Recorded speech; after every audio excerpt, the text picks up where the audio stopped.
Yes, people, welcome, guys, for the final time of the Premier League season. Welcome to the Top 4 podcast.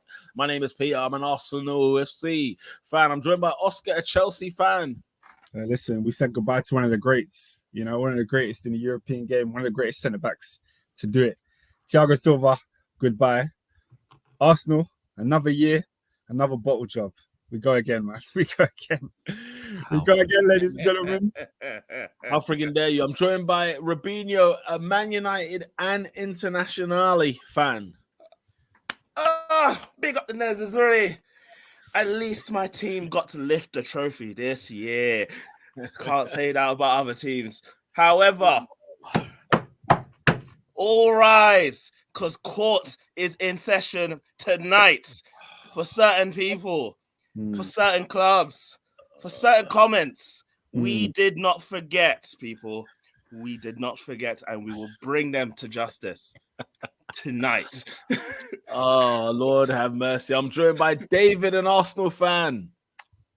Guys, I'm enjoying not being at the parade, you get me what I'm saying?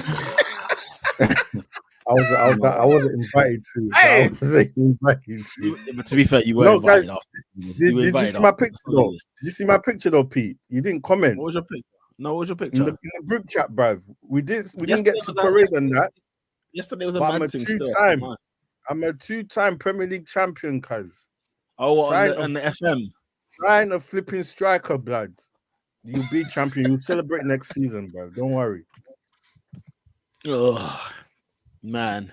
No, but Pete, this thing was rigged. Well, why? This thing was rigged. We set ourselves up to feel miserable. All right, let's go from United. You were gassed. You were gassed. Just pumping our group chat with pictures, bruv. Yeah, so I was like, Pete, that was disgraceful.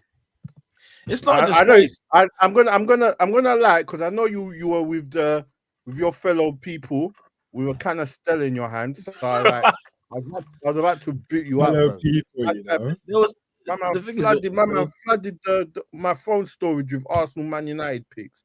But anyway, Pete, that was insane. Get to Tuesday. No, let's get to Monday night.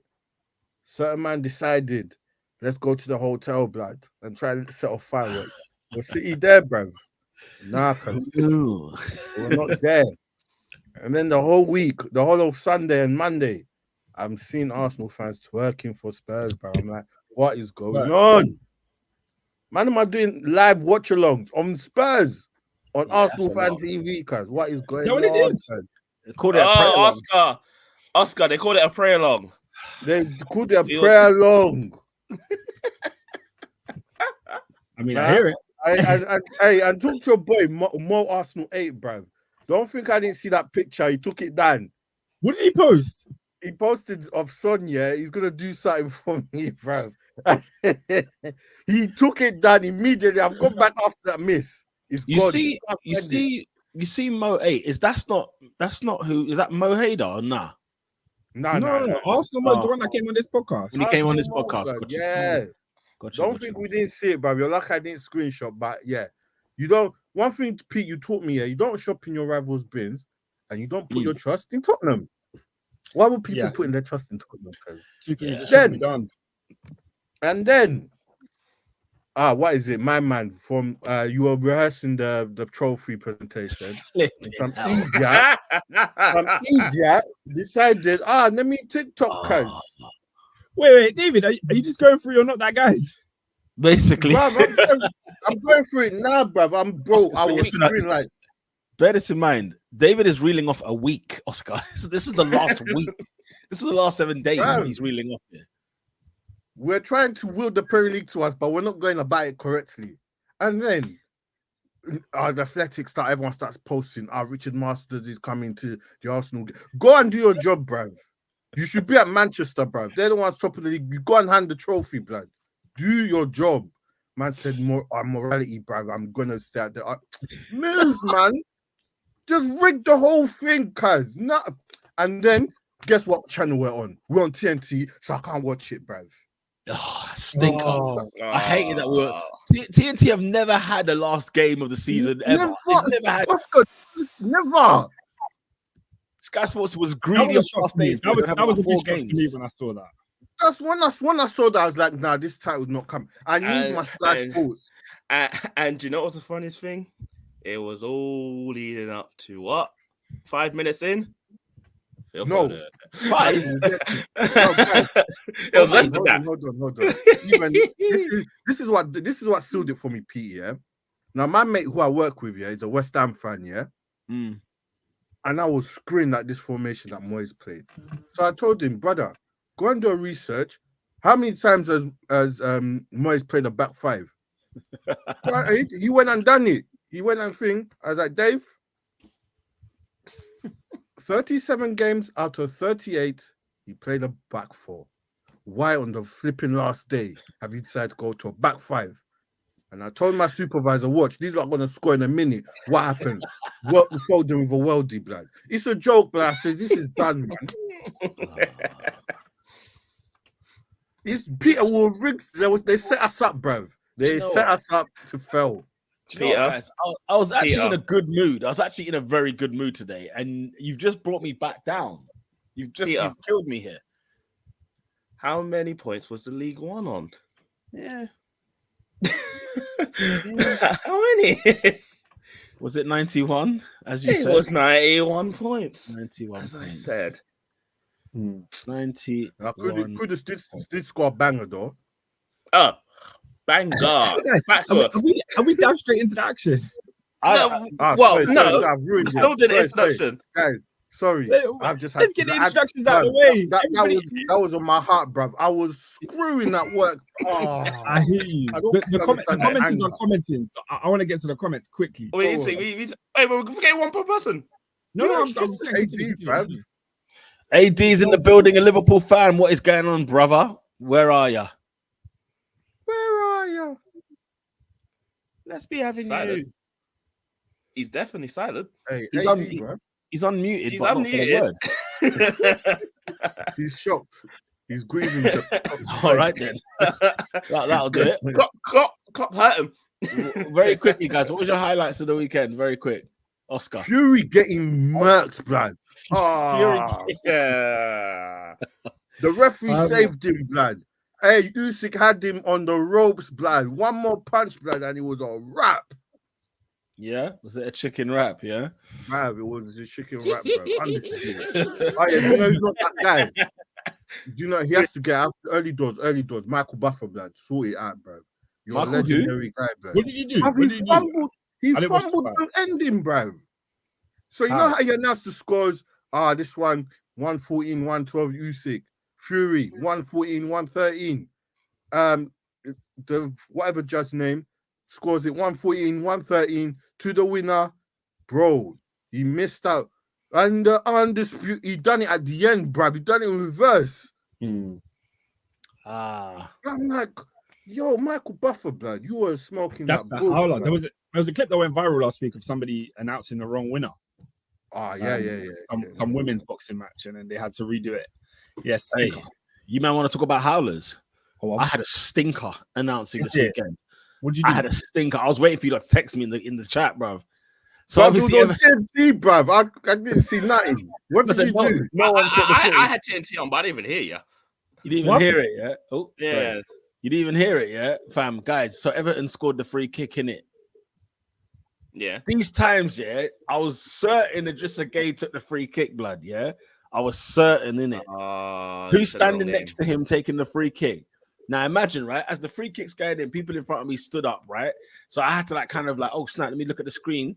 The ball goes in the back of the net. I see a deflection. I thought, for flip's sake, waiting for these replays to come quick, blood. Yeah. In my ear, I'm like, yo, confirm the goal scorer. They're like, yeah, we think it's Onana. So I'm there like, listen, we think it's Onana. All right, cool. Obviously, like the goal graphic's gone up. I've got to announce it. The players are going back to the center circle. I've announced the Everton goal scorer, number 8, Amadou Onana. These times, literally right there. And then in that same second, I was like, correction, the goal scorer is 27, Idrissa Gueye. I was fuming. Oh, yeah. Actually, when I actually think about it, I do remember that. No, like obviously everyone was going back to the center circle. If anything, I was delayed. So like Everyone's going back to the centre circle. They're about to kick off, bro. I got to get this announcement quick. I got to get it out there. Do you know what I'm saying? Let the people know. So what, Pete? Do we all look alike to you? I just want to know. Is that how we're going on? Is that how we're ending this season? That says Peter, not that guy. So I think it was an absolute howler. It's just as you lot were talking about announcing, but I was. Is there Racismo, no? Racismo, no? I didn't see it, bro. I don't have Wenger in it, and I just guessed, blood. And obviously, like when the cameras went for celebration, Onan is one of the faces that they have on the celebration. And Since Ghana games handing over a free kick in our lives. Facts. Tell them, please, AD. Help me. I was like, what the heck? Help me. No, but you recognize who it was, though. You recognize who it was. For real. All the Dustin brothers look the same to Peter, man. That's how it is. They're both standing over the free kick, man. The ball goes in. I see a Declan Rice deflection, and I'm thinking, Oscar and Peter are brothers. One looks Sudanese, the other one is Caribbean. It's true, man. It's true. I look Caribbean. Are we sure? You could pass for what? Give me the country. Give me the country. A young Grenada. Grenada. Yeah, I'm Guyanese, but my grandma's from St. Kitts. Them ones. Them ones. They're just making it up. What? That says Oscar looks like he's from what country is that? Suriname. Isn't that the one? Ain't that like where Van Dijk and that lot are originally from? The province. Yeah, I've never heard of that in my life. I think Seedorf is from there as well. Seedorf, yeah, people. That makes sense. Seedorf makes sense. As a country in South America, apparently. Yes. Why does Seedorf make sense and not Van Dijk? Because I'm dark skinned. I don't like Van Dijk. Oh, fair enough. Any highlights of the weekend before we get straight into the stuff again? Listen, I got to let the people know. I think he's from Panama. Yo, it said PS from Barbados. Hey, that's funny. Man says Barbados. That's hilarious. PS looks like he could be Dutch. Yeah, I hear it. I could be Dutch. Yeah. What? Does he not give the Denzel Dumfries? Oh my god! Wijnaldum, you got the Wijnaldum skin tone. Don't lie to you. The Wijnaldum skin tone. Yeah, man. Talk to your boys, man. Oh, he's on one today. He's on one today. People are on Can I go fire. To these comments, Pete? The comments have been on fire. Let's get into the comments. All right, first things first. Mirad, good evening to the greatest football podcast to air on a Monday night when it's time to make like a rabbit and hibernate. Wake up on August 17th. My guy, it is summertime. You need to be out, and we're gonna see you. Time in the country. I was waiting. North London was barren this afternoon. I thought it was gonna be some kind of parade. I thought road closures. Empty. Baraka says, "Good afternoon to the best football podcast to air on a Monday afternoon when you are stuck in peak traffic in Atlanta." Shout out to the Atlanta traffic. I don't know what that's like, but I know it's not nice. Yeah. That was an AJ reference for those that remember. Murad says Baraka is jumping on the same wave. Yeah, man. Everyone needs to jump on that wave as the first comment of the pod. Nat says, like Lowski said, chest shot, you're pissed. I don't know. I don't know that. What's up with that? I don't know, man. I haven't listened to Lowski since Cool Kid. But anyway, Assad says, Setman thought the pod was going to be tomorrow because Setman were going to be at the parade. Champions elect backside. It's too much. It's too much. Yeah, man. Hold that, man. Hold that. Shout out to Infantino for that today. I feel speech Hall of Fame stupidity. Oh, what's he done now? Is that and like from? I feel the guitar. Yeah, but what's that got to do with today? Infantino, what have you been up to? He really thought he was MLK with that speech. I can't lie, man. I said, today I feel gay. That's crazy. Astad says, my team ending with 5 wins in a row, 1-5, 1 loss in 15. Next season we'll be competing with Arsenal and City. I'm gasping on all this. See, why does he do this? Why? It's a bit quick, you know. I disagree, bro. I disagree. Setman was missing commenting on the pod when their team was in the mud. No names. No names. I don't know who that is. I know David is buzzing. David, if you're happy, Arsenal lost. You're happy, Arsenal lost. Do you know what it is? Yeah, my heart couldn't do. I don't, bruv. Arsenal were giving me high blood pressure, bruv. I swear down, blood. I genuinely wanted to win it. I like West Ham. Come on, bruv. But Moyes decided just to do some nonsense, bruv. Bruv, second half, no shots on target, blood. Zero. No, did you see the game? I don't know if you saw it afterwards. They were pinned in their own half. Peter, from opening tap, blood. Yeah, I had the game on in my booth, and I saw after 15 minutes, City had 81 touches in West Ham's box. West Ham had 1 in City's. No, Peter, they were camping outside that 18-yard box. I'm like, come on, seriously. It was such a long day. I thought, David Moyes, man, you could do something for me. Come on, David.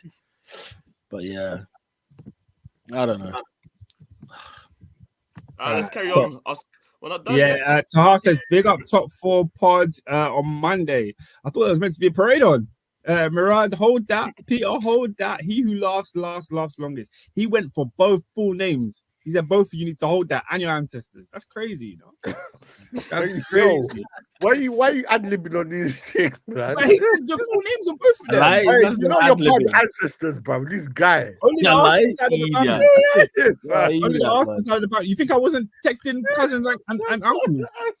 You think I wasn't texting them saying hold that too?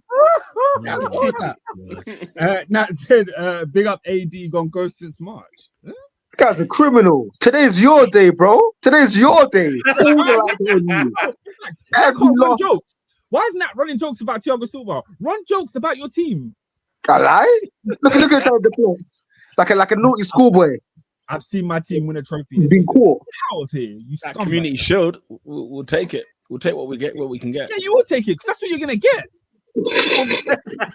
More than you, mate. You know what I mean? It's more than you. Well, we're both ended the season trophyless, mate. Mirage said the brand formerly known as the Champions Elect has folded. It has been liquidated into administration.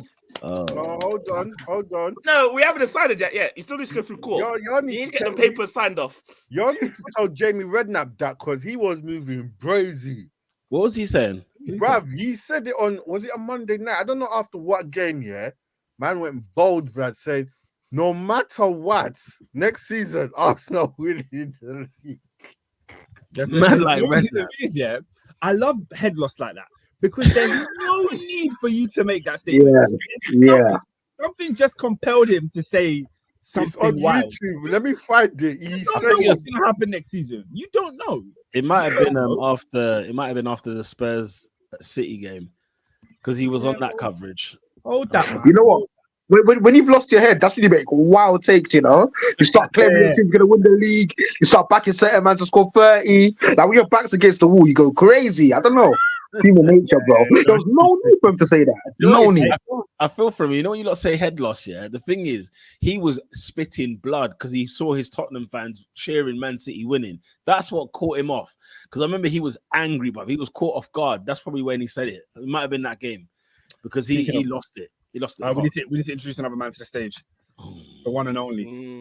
Is it the final boss? Don't fight.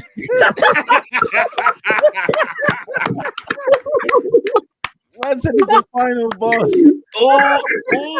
All key witnesses have arrived. I'm sorry I was late, Your Honor.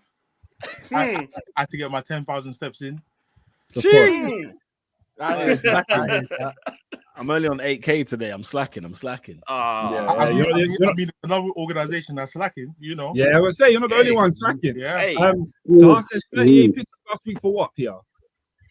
Listen, I celebrated my victory over Man United. There's no regret. Those that weren't here last week, Peter sent 38 pictures of Arsenal players at Old Trafford into our group chat. 38. Let me just 38.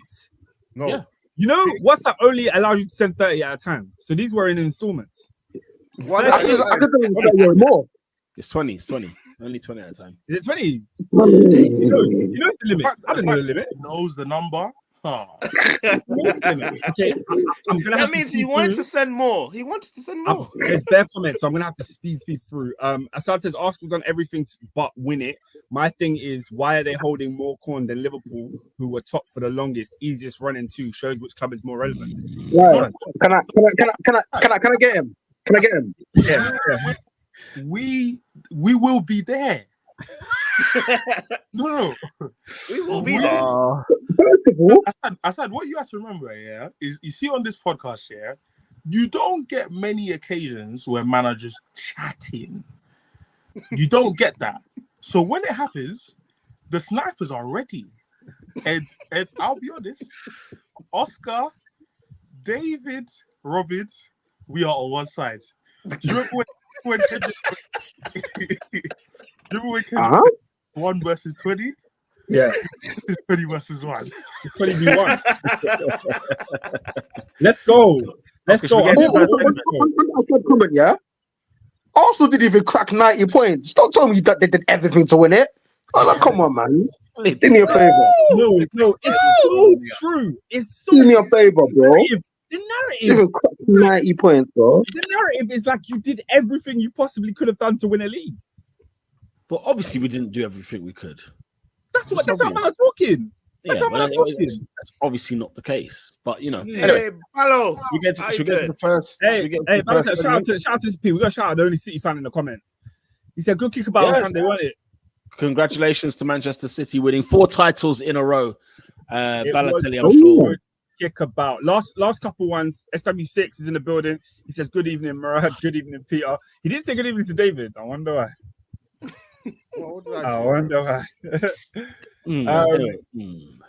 Shout out to everyone else. Pete, where are we going first? Let's go to the champions, man. Manchester City won the Premier League title. Right. It's only right. Let's applaud them. Yeah, absolutely. Formidable. This team, phenomenal yet again. They won their 4th title in a row. They beat West Ham United on the final day when it mattered most. And they are the Premier League champions. Guardiola has 6 titles. Some of those players have 6 titles. And again, you know, I guess the concern and the question is basically, you know, what? No. Can you pause here? Why is everyone offended? Why is everyone? I have no idea. I have no idea. Like I know. Have you seen Murad's comments so far? Murad. We need Murad to come on trial. I've seen blames from the UK government. He said, I've seen the Sanhedrin, the Sadducees, the Pharisees, the Sanhedrin. So funny, mate. No, listen. We have to credit Manchester City, guys. They won the league title this year. They are the ones who proved to be the best when it was all said and done. All the smoke had settled. All the dust had cleared. Wait, hold on. We're having balanced opinions now. No, I'm going to give City their due. They're the champions. These are facts. I'm giving them their due. We'll get to Arsenal. Don't worry about it. But we get to Arsenal. Exactly. So I'm not going to go and get on this podcast. We're not going to talk about Arsenal straight away. We're going to talk about the champions. They won the league title at the end of the day. Unbeaten. You know what it is, Pete? Yeah? This Pep and City loving is going to last about 6 minutes. Yeah. And so be it. Yeah, that's all I'm saying. All I'm saying is we don't need to do much on that. I just need to acknowledge the fact that this team, you know, they went 35 games unbeaten in all competitions. They hadn't lost a game since the beginning of December, and they won the Premier League. And so, you know, why didn't you want to acknowledge it when I told you that Pep was the final boss? Because it wasn't over yet. It wasn't over yet. But his identity was over. He is the final boss. His identity was never over. The league was over, but who he is, that was he was. This is the year.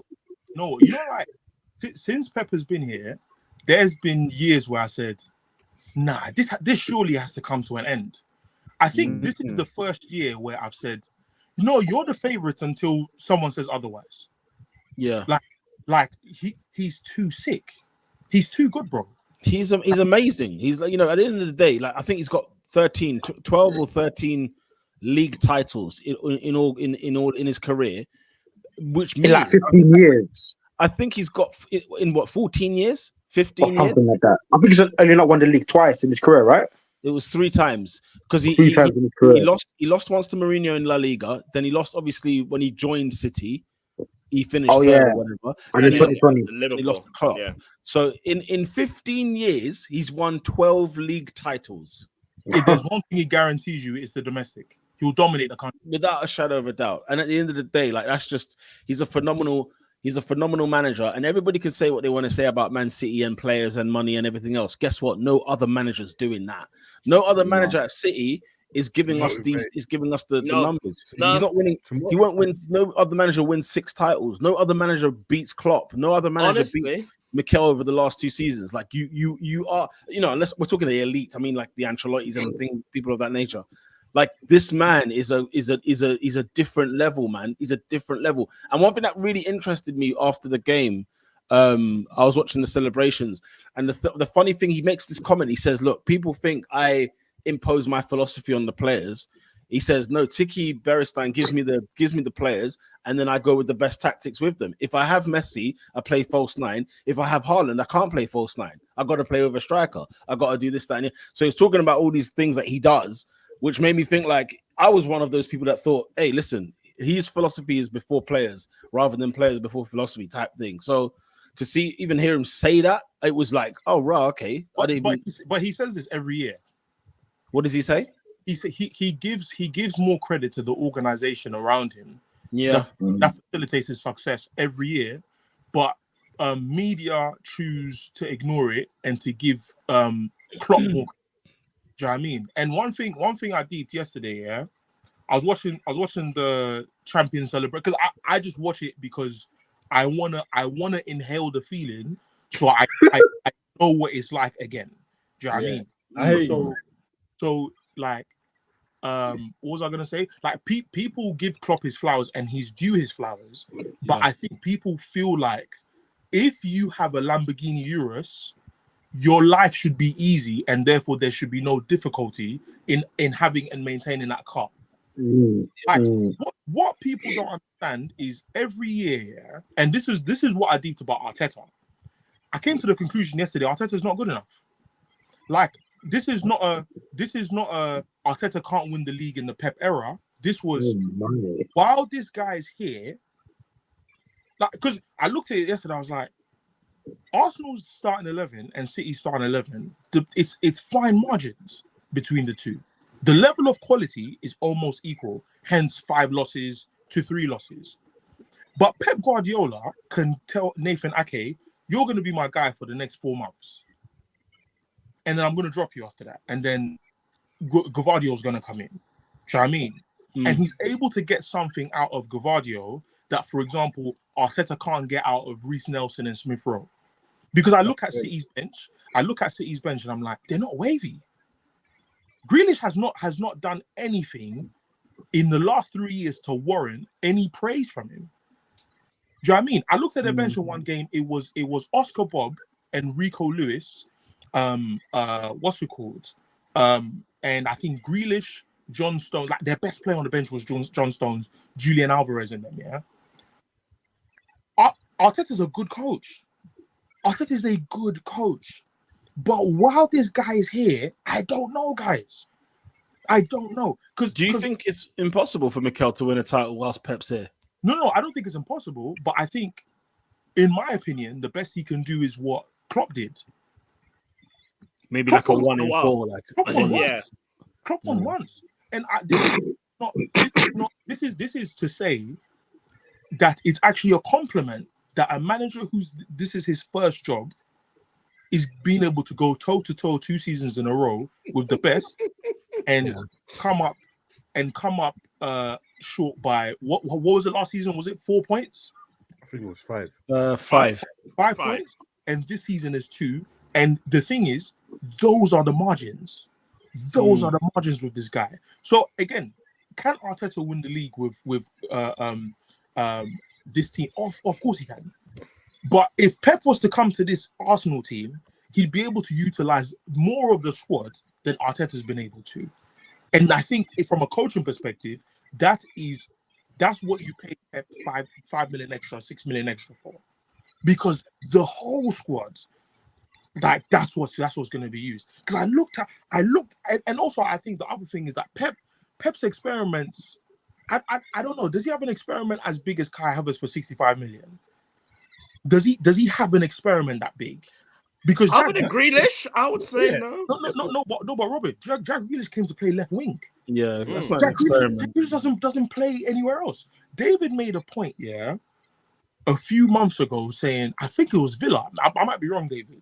Yeah, it's that one. You were saying, why are you experimenting in midfield when we can all see he's been more effective up top?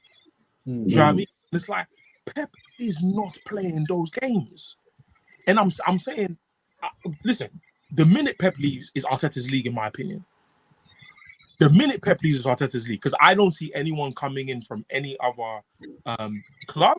I don't see the succession of players and managers coming from other clubs that can challenge Arteta at this current moment. Maybe I'm wrong, but I don't know what's going to happen while Pep is here that can make Arsenal feel like they can consistently do what Klopp did. You tell me if I'm wrong, but that's the conclusion I came to yesterday. I just hope that he's actually telling his comments, because I don't know if you saw it afterwards later or yesterday evening. He said that at the moment he's leaving next year. He doesn't want to sign a new contract. I just hope that he stays with that and doesn't sign another 3 years. I just hope. I mean, I'm here. Let him sign as long as he wants to sign. I'm with Ernie. He needs to get out of here. He needs to get out of here, man. I want to win the league with him here. The thing is, look at Chelsea talking. No, the thing is, even if it's not Chelsea, he needs to be dethroned. At least once. At least once. Won 5 in a row. One is not being dethroned. No, you have to. When Jose Mourinho came to the league, Fergie didn't touch the league for 2 years. Yeah. Wenger didn't touch the league for 2 years. I hear it, but you lose the belt. Wenger didn't touch it again. For me, I think Pep is the anomaly in that he will always be backed more than you. Always. He's always going to be back. He'll be back, but we credit City in the sense of like they are a very clever, smart, well-run club. Like that just goes without saying. You know what I mean? When you watch Arsenal, I mean, look, Arsenal, we've become a club that's now better run from what we used to be, how we used to be run. We've been, we've been on an uphill battle type of thing. But with City City are one of those clubs. I don't know if you ever watch like the documentaries and stuff. They're just one of those clubs that have just everybody. It just makes sense what they do. Like it's almost like, not to be like, I don't even know what the word is, but it's like for them, it's like this would make sense if we had a manager who has a good relationship with the sporting director, where we look at the finances and we look at what positions we want to strengthen and what are our ambitions. We want to challenge for all titles and stuff like that, right? So in that case, what do we do? Well, they ended up creating a squad that was, 2 squads basically, 2 first 11s they used to have. Not so much now. I think this season they're like a team. I don't think they've 2 teams. Say again? I don't think they've ever had 2 teams. I don't know. I think the days people exaggerate. That Yaya Toure. There was a season they had where everything on the bench could have been in anyone's first 11. There was I don't know if it was the 2018. I think it was a Centurion season. It was a Centurion one, was it? Say the same thing now. Say again? You can say the same thing now. Wait. No, I mean when you got Oscar Bob and people like that in your bench regularly, I don't think it's necessarily they start for Tottenham. They start for Villa. There's someone who wants to respond to what. I meant more so the title challenges, but yeah, I get your point. Let me just allow somebody to respond to what Ernest has been saying. All right, Mr. Champions elect himself. All right, okay. He's in the building. Talk to us, Murad. What's going on? All the criminals are here today. This is beautiful. This is Look him up. This is the best life. No, you can't even talk, my guy. We can't hear you, bro. Can't even hear you. No. Not at all. The thing is, you're unmuted, but you're not. We can't hear anything. There's no volume. I think it's got to be a headphone thing or something. Maybe your Bluetooth is on. You got something Like, on. Lola's not feeling it, right? Yeah. The begging worked. Wow. Oh my god. That's man. Oh, did he beg to come on? Yeah, he was asking. He said, I have to respond to Ernest. I said, fairs, man. Let him go. I'm driving. This is the guy. second time we've had this on the Nah, podcast. bro, he's a lie, bro. I thought it was What? good, bro. He's driving. He's commenting. He's on the podcast. No. Park Hey, up. Murad, Park up, Murad. Can't Park condone up. that. Guys, No, we've had this twice now. I'm not he's having it. he's actually a criminal. First of all, he's watching the podcast while driving. That's number one. Number two, this guy's been commenting whilst driving. Number three, he thought you could come on live, chat, and drive. Get the I was hell out so of ready here, because I know he had a good rebuttal. I'm The so thing ready is, to hear it. guys, you know we can probably get a copyright, not copyright. What's the word? We can get a violation. We can We'll get a flagged violation. for something. Some strike. He's not coming back until he's parked up. Park that vehicle, man. You know what I'm saying? Seatbelt off. Then that way I know. But where were we? Oh, I don't even know what we're talking. But no, Pep, he's a monster. He needs to get out of this league. Wait, what? What? In another life would be feds 100%. why would we be feds? Because you definitely have fed energy. I couldn't be a fed though. we want Murad to stay alive, so we're Nah, feds. I'm not gonna lie. I never saw it till now. Peter has fed energy, you know. Me, outrageous behavior. Definitely does. This behavior is outrageous. Fed energy.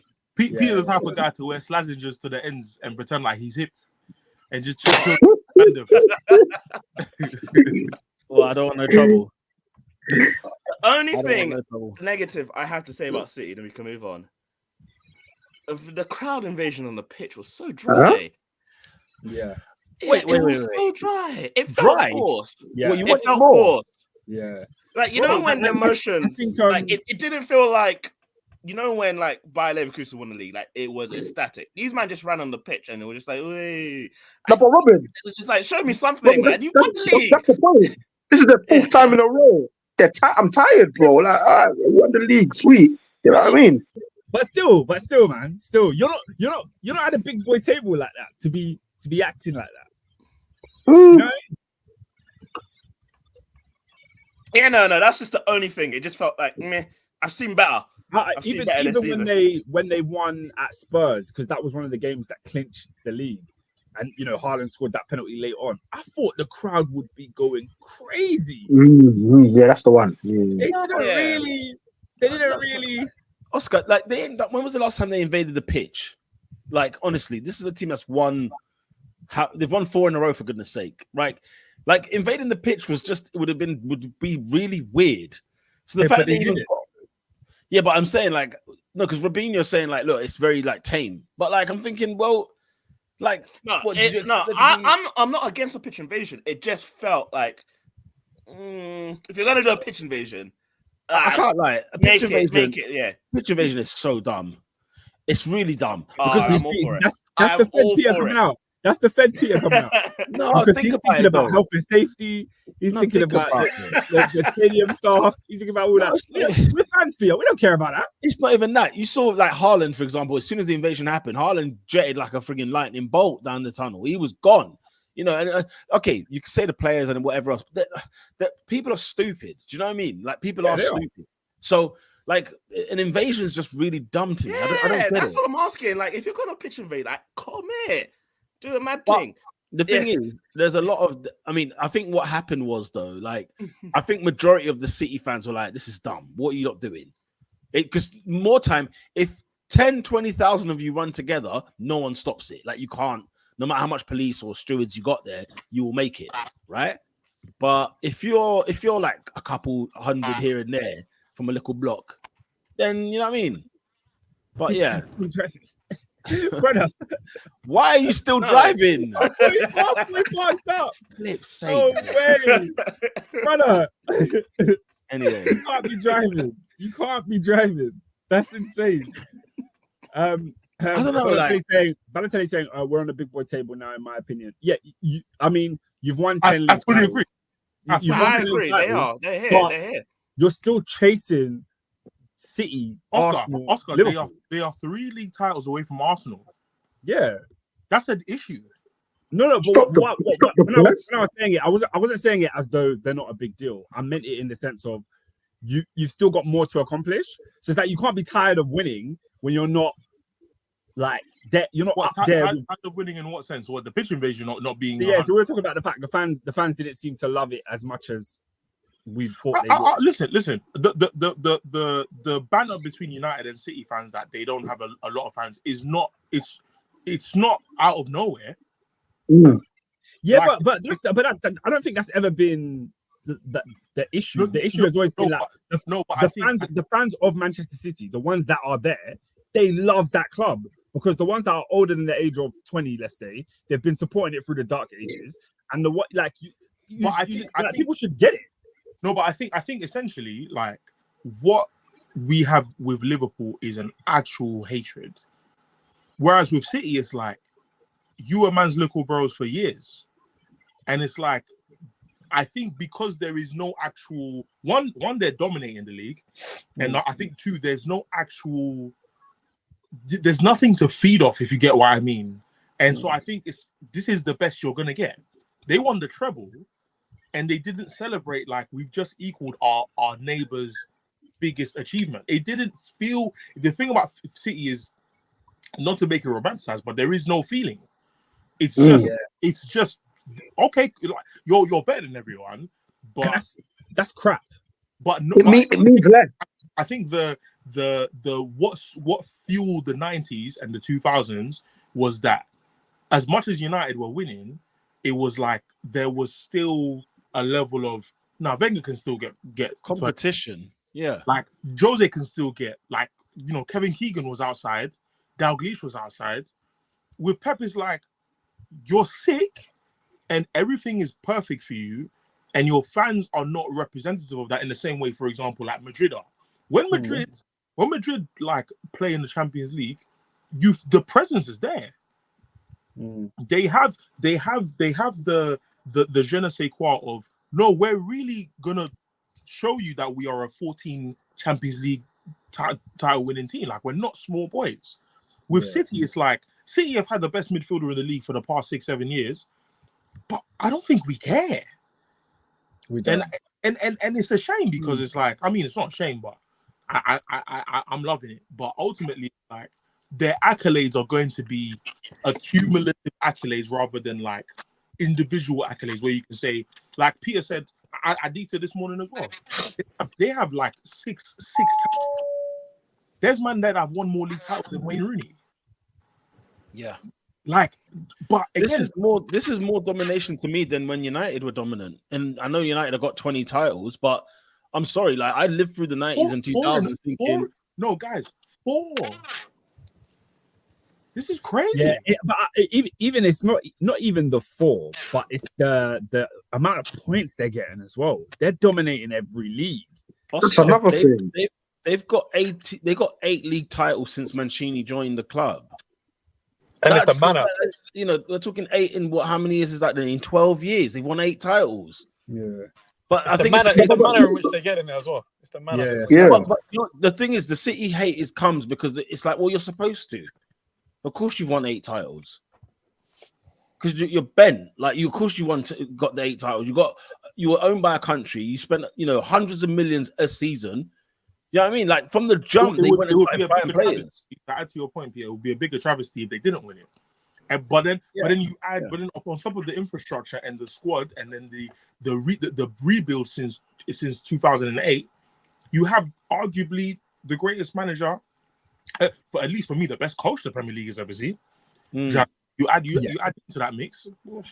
The thing is, if you're a Chelsea fan, you're probably looking at that thinking, hang on a minute, how have City overtaken us in that period of time? Because Chelsea were the Man City of the early 2000s. I had an argument in my group chat about this with all my Chelsea fans. They told me I was ungrateful because I wanted more Champions Leagues and more leagues. I said, look at what Pep has done. Or look what City have done. Sorry, with their domination, we should have dominated in the same way, but we didn't. So you should at least have more leagues for sure. You've got how many titles? And we should more Champions Leagues is more arguable than leagues. No. City have one Champions League. Champions League is the hardest competition in the world to win. Chelsea should have 4 Champions Leagues. Yeah, but you I got could 2. even argue 5. But you got 2. So Sir Alex should have got more. 2. But we should have more. All right then. I mean, United have the biggest argument for that. We should have more. I would argue Man United definitely. Chelsea's about par when you got people like Barcelona and Real Madrid. Chelsea amount of Champions Leagues in the same amount of time as Fergie. Yeah. But the reason I say that is because if I look at the specific years and the way Chelsea went out of those competitions, I'm like, bro, losing a semi-final to Liverpool, losing a semi-final where we dominated Barcelona, losing to United on penalties. Like, there's plenty of years where I look at it, I'm like, one misstep, and we should have dominated. But anyway, it's not about Chelsea. I think City should have more Champions Leagues than they have now. Facts, bro. We're looking at the Lyon tie. How many more? Bro, look, 2. 3? They should be tied. I'll be real. I'm tied with who? With Peter, you know. Tied with who, Robin? I think it's tough, man. I think Chelsea. I think it's tied with Chelsea. They should have 4. They lost a Champions League. I think it was quarters to Lyon. I think two is where my limit is. I think they should have 2. Lyon. They lost to Chelsea in the final. Did they go out to Monaco? Yeah. Chelsea, they lost to Monaco. They lost to Madrid in the last minute. That Madrid was pathetic. They were ahead. For the caliber that they are, all they had to do was keep the ball. Yeah, but I think guys, it's heritage, man. The Champions League is not league football. It's Yeah. not the same thing. But it's not till it's not. No, You know it's what not I even mean? that, Oscar. Like, you look at the FA Cup winners. I'm talking about cup competitions. Cup competitions is a different ball game to league. I think Pep equalised that, Peter. I think he's equalised that with the team he built. I think City were the best team in Europe for at least 3 or 4 years. But guess what? Murad? They weren't. But they weren't, were they? They didn't do it. Was City the best team in Europe for 3 or 4 years? We think they should be. City are the best team in the world right now, but they're not in the Champions League. For me, now I can agree. But I think, guys, I'll be honest. I think we're exaggerating. I'm not. When Gonna did they think go? so. When were they? I want to know when you think City, besides last season, were the best team in Europe. When were they? They're the best team in the world this year. They're the best team in the world last year. They're the best team in the world in 2021. They're the best team in the world in 2019. What, the year Liverpool won the Champions League and then went on to win the Premier League the following year? They won the league against Liverpool. City went out to who? Was it Tottenham they went out to? Yeah, Tottenham. Look at the losing to Tottenham, guys. But Oscar, we could be here all day talking about what clubs everyone else went out to. I'm not talking. I'm talking about the best team in the world, though. I ain't talking about but they weren't the best team in the world those years you've named. They weren't the best team. I think they were. Last year, I would totally agree with you. But I don't think they're the best team in the world in, like, what did they say? 18, 19? No, I'm not saying that. I think they've been the best team in the world the last 5 years. But Oscar, answer me this then. If you consistently were going out to teams that were fodder to you, what does that actually say about you? Because I get your point. I get your point. Like, once in a blue, you lost to a Monaco, or you went out to, we're talking about in your lifetime. Like, you've gone out to a Monaco, you've gone out maybe to a Porto or whatever. These men back to back years were going out to Lyon, Spurs, Monaco. The question then has to be asked, well, what do we actually think? Because the proof's in the pudding. What is this team here? Because consistently over time, we can wax lyrical about our Premier League and how great it is, but when you step from the Premier League to the biggest stage of them all, you're going out to Lyon, you're going out to Monaco, you're going out to Spurs, you're losing to Chelsea, where Chelsea were an absolute crazy in a craze fest, right? So those were their 4 defeats in a row in the Champions League. Guys, I think because of time, I think let's move on, please. Yeah, we said we're gonna have 6 minutes on City. We should have never. Keep going. Congratulations to them, man. Murad, you parked the car, so yeah. I'm here. Let's go. Very quickly. Listen. Let's not very quickly. We're gonna park. My point is, we've got to get on with the pod. We've got to get on with it because we're delaying too much. I want to address some allegations. This club. What's the allegations? Allegation is, listen, I believe it's not delusional to think that this club should have won the league this year. No, definitely not. I'm holding my team to account. Who said that?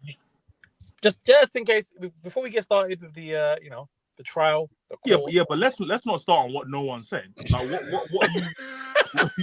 Me, I'm saying Arsenal should have won the league. I'm saying they didn't win the league because of their own performances. For me, it was the Fulham game. The Fulham game earlier on in the season. What, home or away?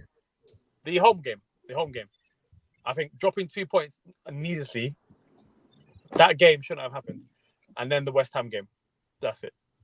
I can accept losing to Fulham away, and I can accept one shabby performance at home where we lose randomly.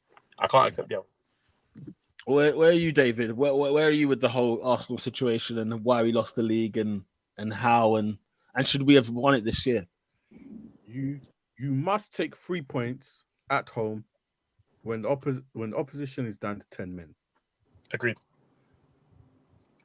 Can I call BS on that comment, please? Only because to both of you, because that happened in August. Yeah. Fulham at home. But it counts. Fulham at home. It happened in August. I'm with Pete. Like, and the thing is, like, it's not like because all of a sudden nobody spoke about that Fulham home game until this week.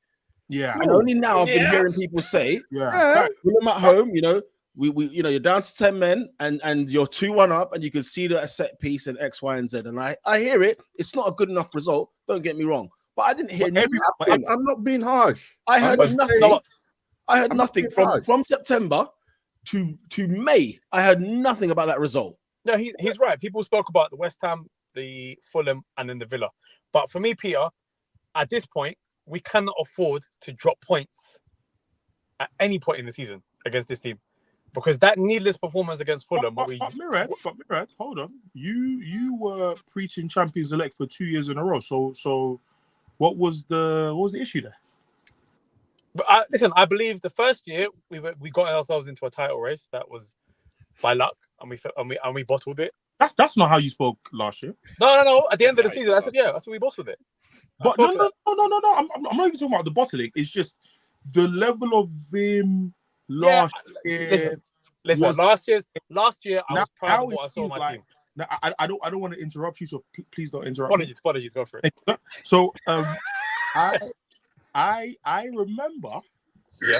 I remember a few comments from last year where I'm not going to involve Peter right now. Peter's my guy. Do you know what I mean? Peter's my guy. Okay. No, his time will come. Yeah? Okay.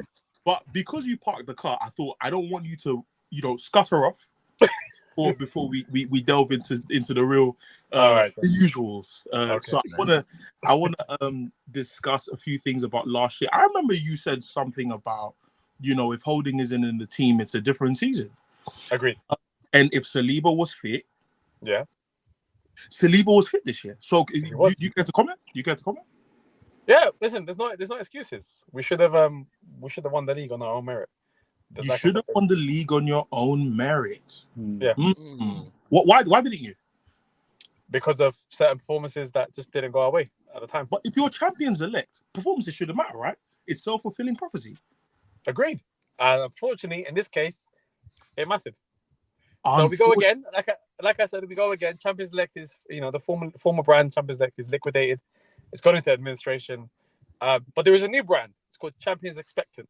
Because next season, I expect my team to win the league.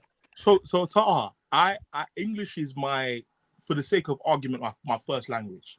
But I don't want to say that I understand and comprehend every word. But just for the sake of clarity, because I love clarity, yeah? What's the difference between Champions Elect and Champions Expected? I put you to heart still. Yeah, no, that's English is I'm struggling. But just let me know. Are you talking to me or Taha? I apologize. Taha's not here. Sorry Taha. I apologize. So yeah. What's the difference between Champions Elect and Champions Expected, please? Champions Elect is a club that will get there, and Champions Expected. Wait. No, okay, finish. Oh, Robbie. I refuse to give in, so I'm going to try and work my way out of this one. Champions Elect, for me, my team... It doesn't sound like you thought about it. Yeah. Listen, my head's gone at this point. After Sunday, my head's gone. Okay. Yeah. Guys, humble yourself, please. You can't go for a hat trick, please. Relax. I'm telling you, David, I expect my club to win the league next season. I'm so sorry. You know what? No. No, sorry. I respect it. As soon as he said, I expect to go next year, did you see the sirens that went past him in this car? That was just letting you know we're around. No, but with all due respect, listen, with all due respect, I'm going to back my team. I haven't seen Arsenal in this position for 2 decades. The last time I was in secondary school, going to year 7. Isn't that more reason to be patient? No, I need to hit the opportunity as it comes. The opportunity to celebrate No. potential winning? Of course. So no, you said, and this is what I'm coming in. You said Go for it. Champions Elect was a team that is on the way. Yes. Like it's coming up. How is someone elected coming up? They should be there. As I'm trying to twist the meaning of the words to suit my agenda. So, like I said, Champions Elect is liquidated. We don't speak about that anymore. It's now Champions Expected. That's all I can say. It's now Champions Expected. That's fine. But you expected the league 2 years in a row now. So that's why I'm trying to understand what is the difference. It's just a name change. Just but the meaning is the same. The mission statement is the same. Okay. That is what I'm trying to understand here. Because every week for 38 weeks. This has been an embarrassment of a guys. I was referred to. My name was the epitome of defeatist. Defeatist Dave. Dave, go through. Do you remember the Kanye West video for Through the Wire? Yeah. Do you remember when Jay-Z was finally announcing that Kanye West was a member of Rockefeller Records? I'm the newest member. Yeah. Do you remember the name of the event? It was called Chaining Day.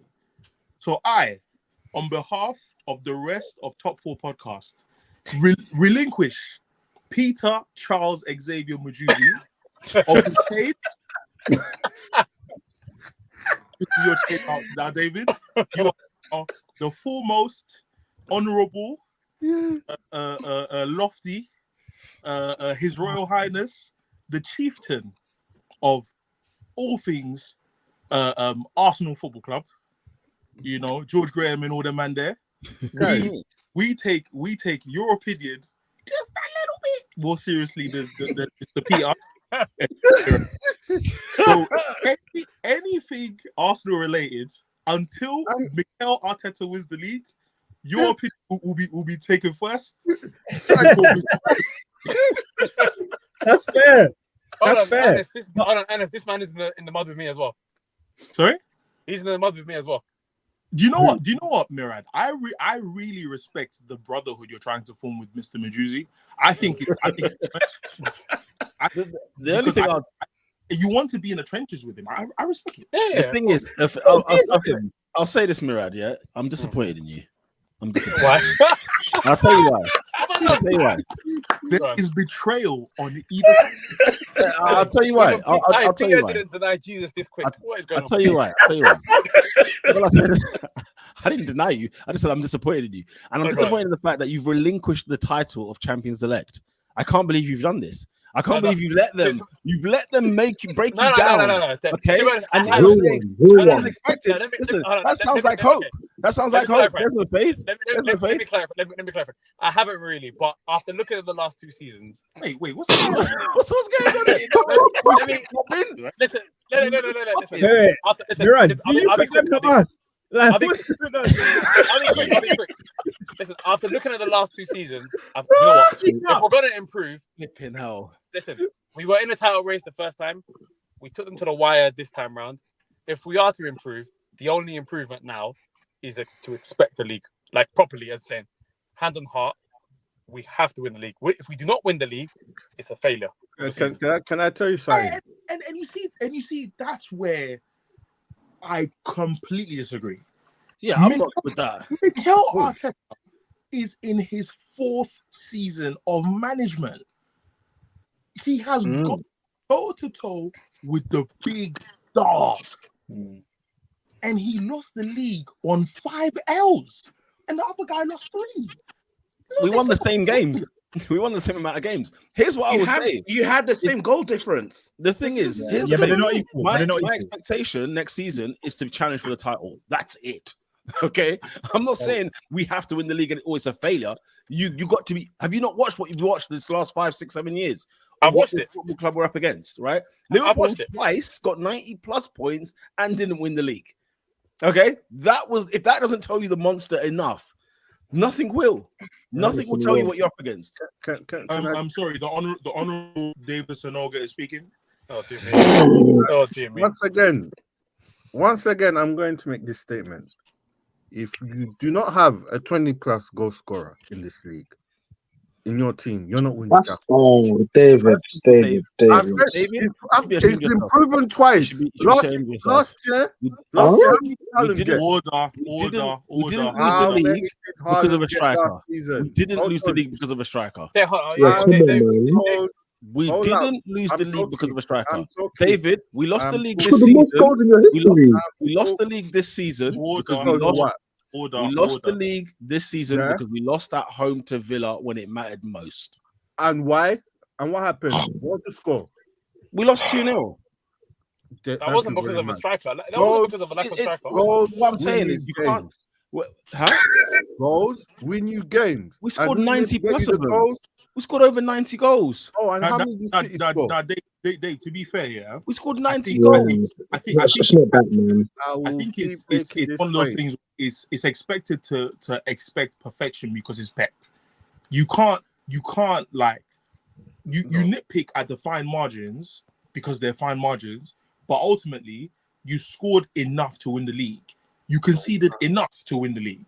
The issue here is ultimately you're not good enough against this guy. But if Pep is the bar, you're not good enough for this guy. When you guys, is that you, Pete? Yeah. Okay. When you guys are talking about how much Arsenal scored, I mean, you can see it there. You scored 91 goals.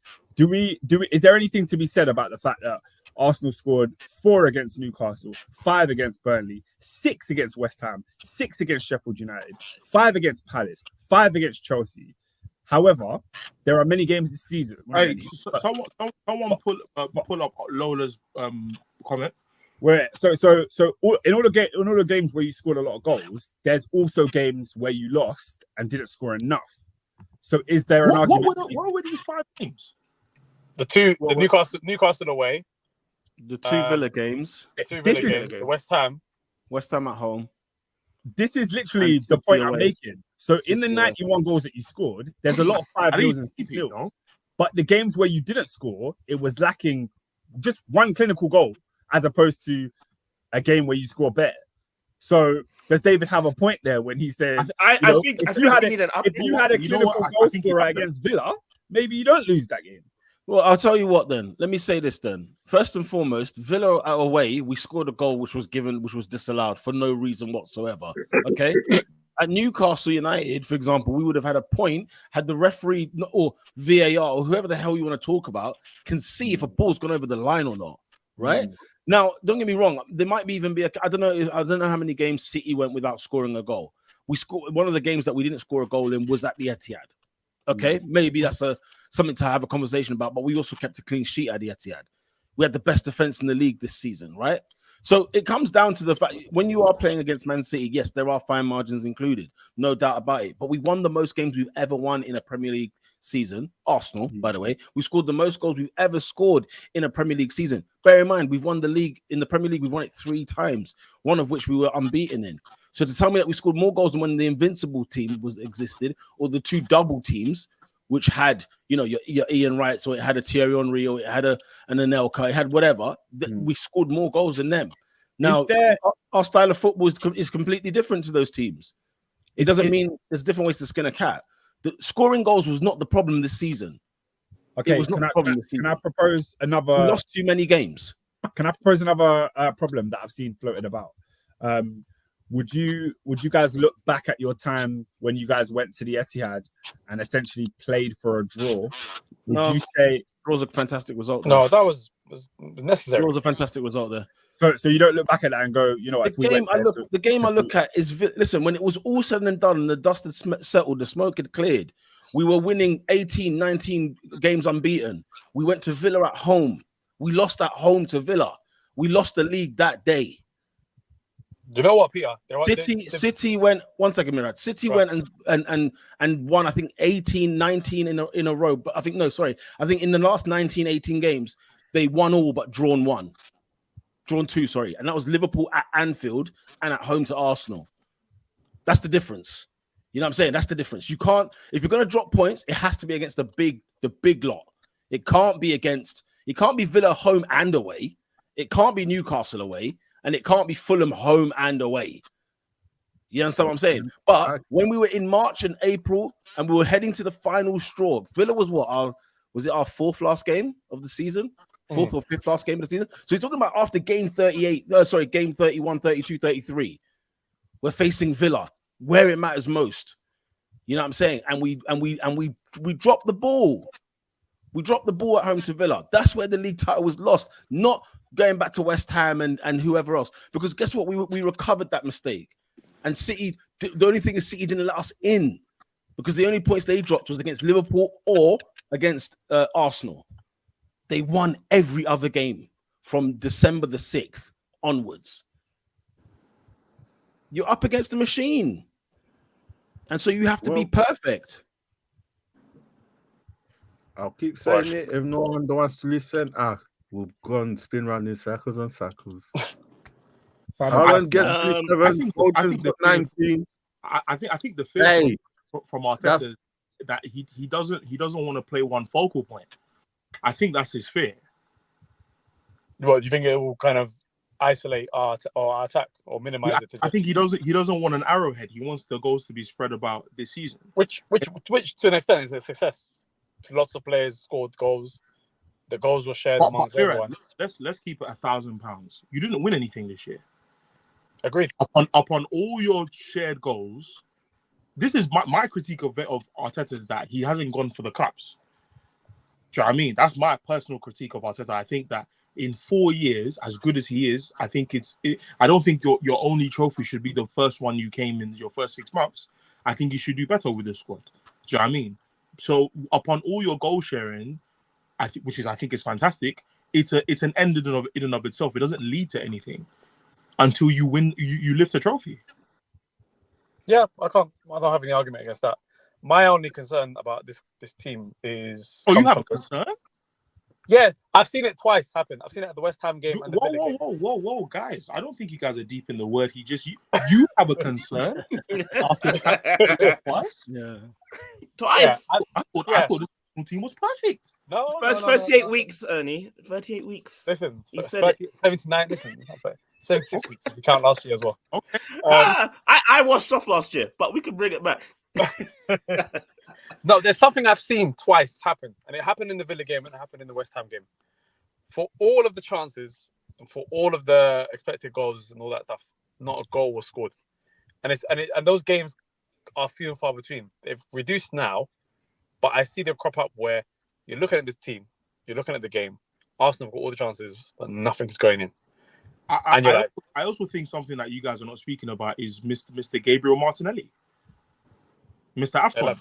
Elaborate. He was elaborate. He was smelly this year. Yeah, the thing is, Trossard covers those cracks this season. You understand what I mean? Like I don't feel like we missed Martinelli this season. Do you know what I mean? No, because if Martinelli scores the goals he scored last year, it's a different conversation we're having now. No, I know exactly what you're saying. Trust me, I do totally hear what you're saying. But the fact that Trossard stepped to the plate, it covered Martinelli. Had it been on, like if it was like say Saka went down, right, and we don't have that replacement of Saka, or like Saka had the Martinelli season, for example, nobody plays on the right wing besides Saka, so the effect would have been more so on that side. But the fact that Trossard, I think, still got 16 goals this season, because my issue is that we really saw the rise of Kai Havertz in the second half of the season, like from Christmas and onwards. I think if you have, because Saka scored 14, 15? if you add Kai Havertz's 12 or 13 to what Martinelli did last year and Trossard, there is no. You call me crazy. I think Arsenal win the league. Yeah, I understand why you say it. I understand. I understand why you say it. But this is what I was saying about Mikel. Yeah, like, I think the squad utilization needs to improve. Yep, definitely. It needs to improve because you can't, because if you sell off Reece Nelson and Smith Rowe, now we can discuss whether Smith Rowe is good enough or not. But again, Grealish ain't great, but Grealish contributes even his 3%. Yeah, I know what you're saying. Like, I know what you're saying. He's doing what Jose. That's why I always say that Arteta for me the mix of Jose and Klopp, where the defensive nature of your setup is elite. Yeah, I think Declan Rice is the biggest addition, bigger than Saliba being fit for the whole season. I think Declan Rice is the bigger addition when you talk about how flawless. I'm talking VVS diamonds for in your 6 to the 2 centre backs. That triangle was, bro. I'm impressed. But then I look everywhere else and I'm like, there's solid starters in 1, 2, 3 positions, but then there's other positions, especially offensively, and I'm like, Arsenal for me will get found out next year in terms of the league always clocks you.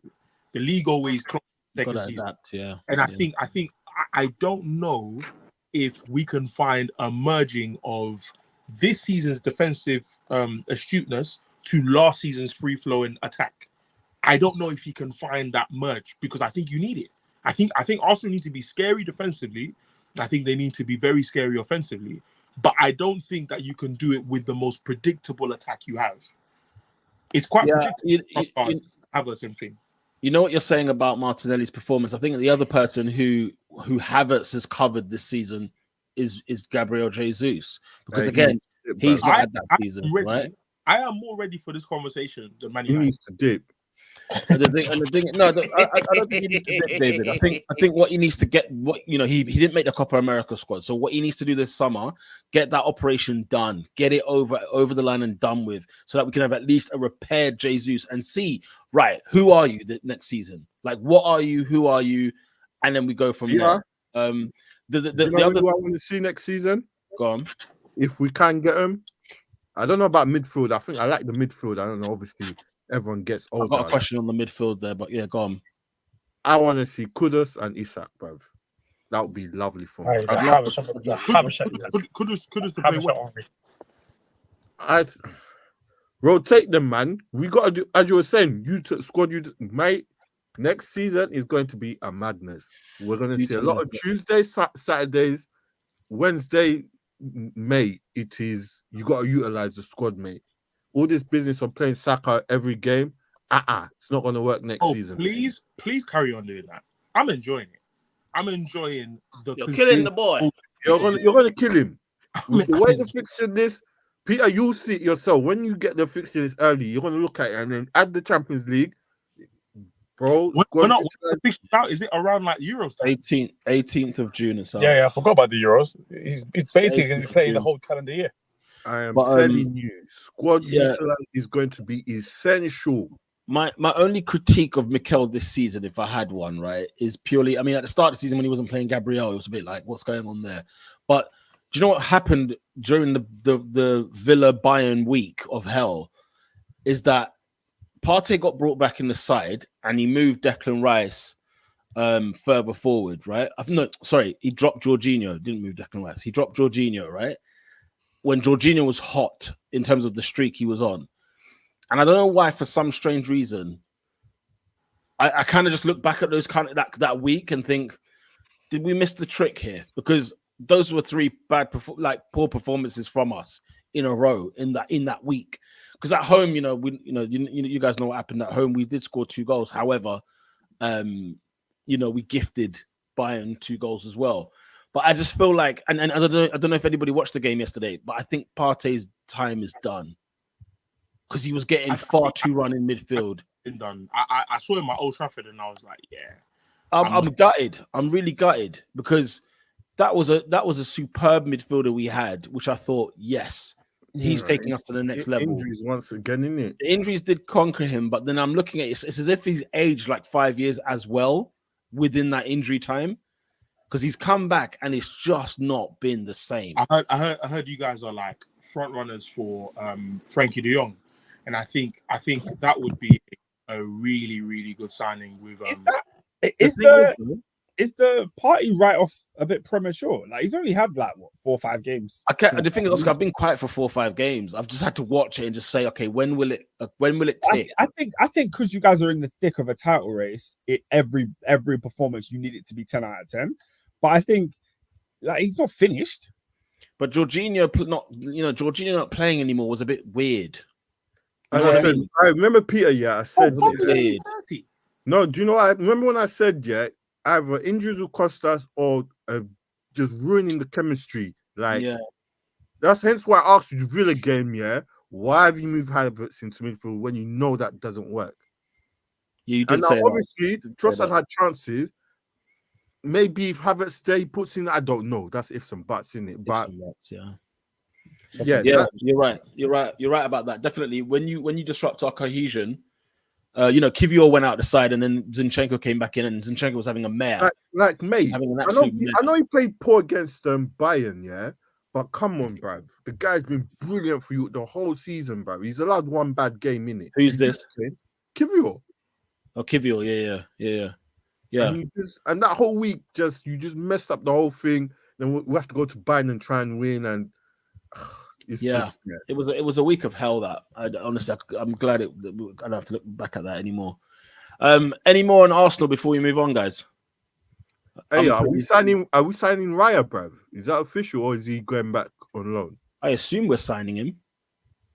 I assume so. Credit to Raya, by the way. Golden Glove. People thought that was a mistake even signing him. Well, guess what, guys? Flipping hell. Golden Glove in his first season at Arsenal. That'll be a stinker. He's top frigging quality, mate. He's top quality. Hey, hold on. Answer my question, brother. We got mandatory buy option. No, I don't think it's mandatory. Hey, Pete. I don't think so. If you had a choice right now, he's out of contract. I think he's out of contract at Brentford. I think that was the whole reason why it was like a 3 million loan, then 27 million quid at the end. If you what? How's it 27 million when it's his last year of his contract? Because it was done before. It's not. We will give you, because we couldn't fit the financial fair play this year had we spent 30 last summer. My question is, isn't he a free agent then? Yeah, but they've done an agreement in principle. They made an agreement for us to get him now. We kind of made a deal with Brentford to say, look, we'll give you the 30 next year. You know what I'm saying? We'll take him now, but we'll give you the 30 next year, basically. So he's essentially already an Arsenal player, but the loan was just a formality of the situation. Okay. Can I ask you a question, Pete? Who'd you take now, Raya or Pickford? It's a close one. Pickford's an outstanding goalkeeper. I don't care what you say. I like Pickford. Oscar, real talk. I'll take Pickford. Real talk. Yeah, I had a feeling when you the one picture I did. I love Jordan Pickford. I think he's brilliant. I think he gets far too much stick. Far too much stick. He gets way too much stick for sure. So what was it? Second clean sheet, second nearest clean sheets this season. He kept him in the league last year. Yeah, thank you. Yeah. The thing is, he plays for Everton. He plays for Everton. He probably has about 1 million shots a week, and he's the second most clean sheets in the league. I'm sorry. He's a top quality goalkeeper. Say what you want, but yeah. I would love to have Ryan Pickford. That would be a lovely combination. I'd love that all day long. So what? You're selling Ramsdale then? Yeah. Oh, okay. You can go if we get a good offer. You can go for sure. All right, where are we going next, Pete? I think it's time to do some little awards thing very quickly. Yeah. Just so that we don't park on. Are we grading our teams this season?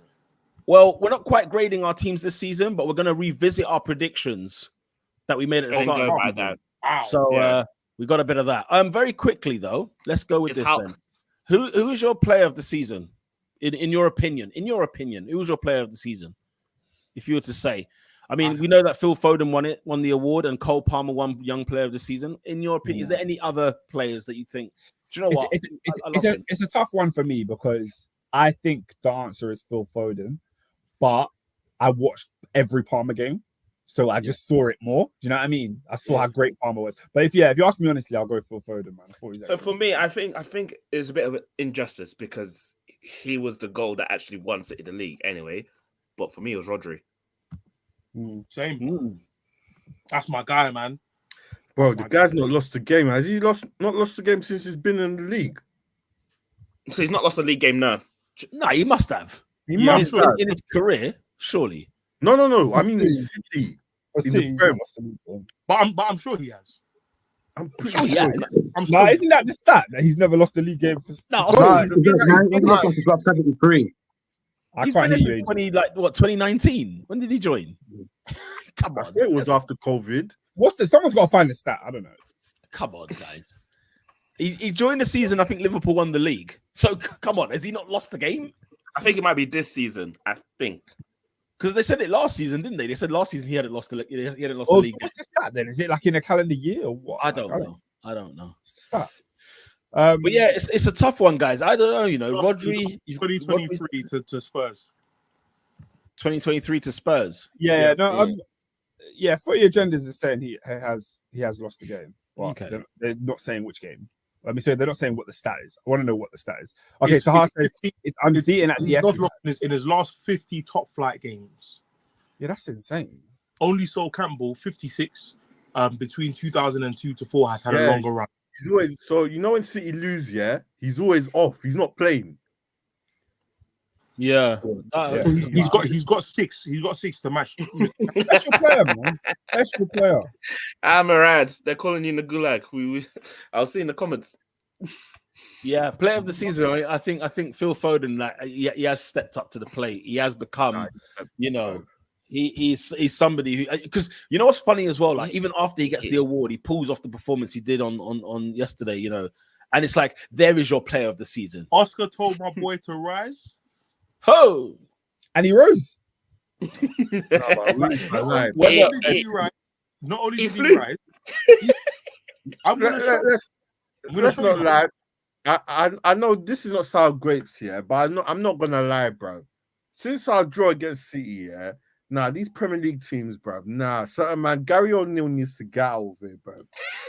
Laying down, you mean? Lay down, bro. Bro. Don't blame other teams for your failure. Yeah, man. Don't blame other teams for your failure. Don't want to sound like sour grapes, innit?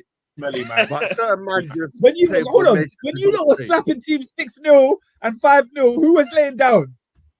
What do you mean? Get out of here, man.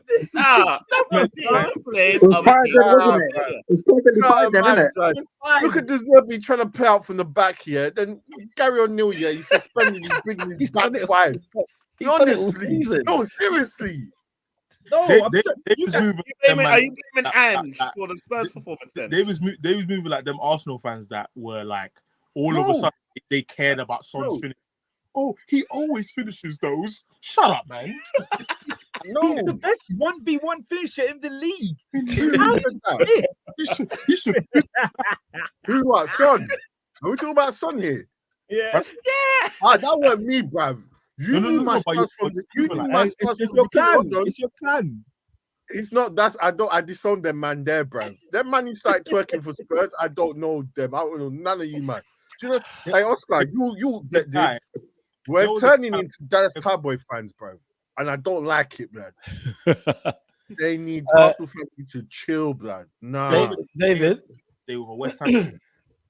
Can I just say, Lola's comments outrageous. It will grow on you. Let's just have it right. That celebration is gangster. I can't lie. It doesn't hit. Like for a player as wavy as Foden is, give it a minute. The celebration should bang straight away. It doesn't really hit. Nah, give it a minute. Even Haaland's thing. You see when Haaland does that? Oh, in the fields. That's a he don't look right on him, man. He just Haaland should have continued the sitting down. That was the greatest one. I remember his debut against West Ham when he scores the first goal and he literally goes to the corner, sits down straight away. I thought, this is going to be elite. Yeah. He should. Do you know what he's done now? He's got a celebration that he could bring back on special occasions. Fair enough. Which is dope. Yeah, it's like when Cena would randomly do the Super AA, and you're like, raw. But he doesn't have to do it every time. Foden one, when he's done he's done the ting, bro. What? It's whack, bro. Wow. It's not his. It's not his. Yeah, he's too baby face for that, man. Listen, he's from Moss side, bro. Let him do what he wants, man. He needs to allow that. Yeah, it's no call. These times he's from Stockport. He's from Stockport. It's all the same to me. Once you get north of Watford, it's all the same to me. I don't know them man there, bro. So man said let's get into the team of the year. Who was your team of the year this season? Aston Villa. Aston Villa. You know what? I'm gonna go left here. Everton, you know. Hey, Everton. Hey, yeah, I gotta give it to them. Rightly. Everton. They battled. They battled. Spirit of the blue. Sean Dyche. Did they say Sean Dyche has the best defense in like the bottom 10 or something like that? Wait, isn't it like more than that? Yeah, I don't want to misquote. But I think he has a better defense than like Chelsea and some teams in the top half. If he's got a better defense than Chelsea, he's definitely got a better defense than us. Yeah. Crystal Palace. Crystal Palace is a big shout, but No, I can't give it to them because it's the second half of the season. Yeah, second half the whole season. Yeah, it's not even second half. It's final third. But also, like they had hella injuries when Roy Hodgson was there, and they all came back when Glasner was here. So it was like people are rating Glasner. He's done well, but it's like, are you doing what he's doing when them man get injured again? Well, and we can't wait Glasner, no? You can. I'm just saying. Let's add the caveats. So next year, people are not remixing their opinions about him now, because this is what happens every year in the Prem. Man wax lyrical about a Don, and then when it's going, I don't know what moment. Ironically, it always happens with Palace. Let me spit. This is a 10-game run, you know. I read in the newspaper, PSG are looking at Mateta. I said, hang on a minute. Come on, man. Hey, Everton conceded 51 goals.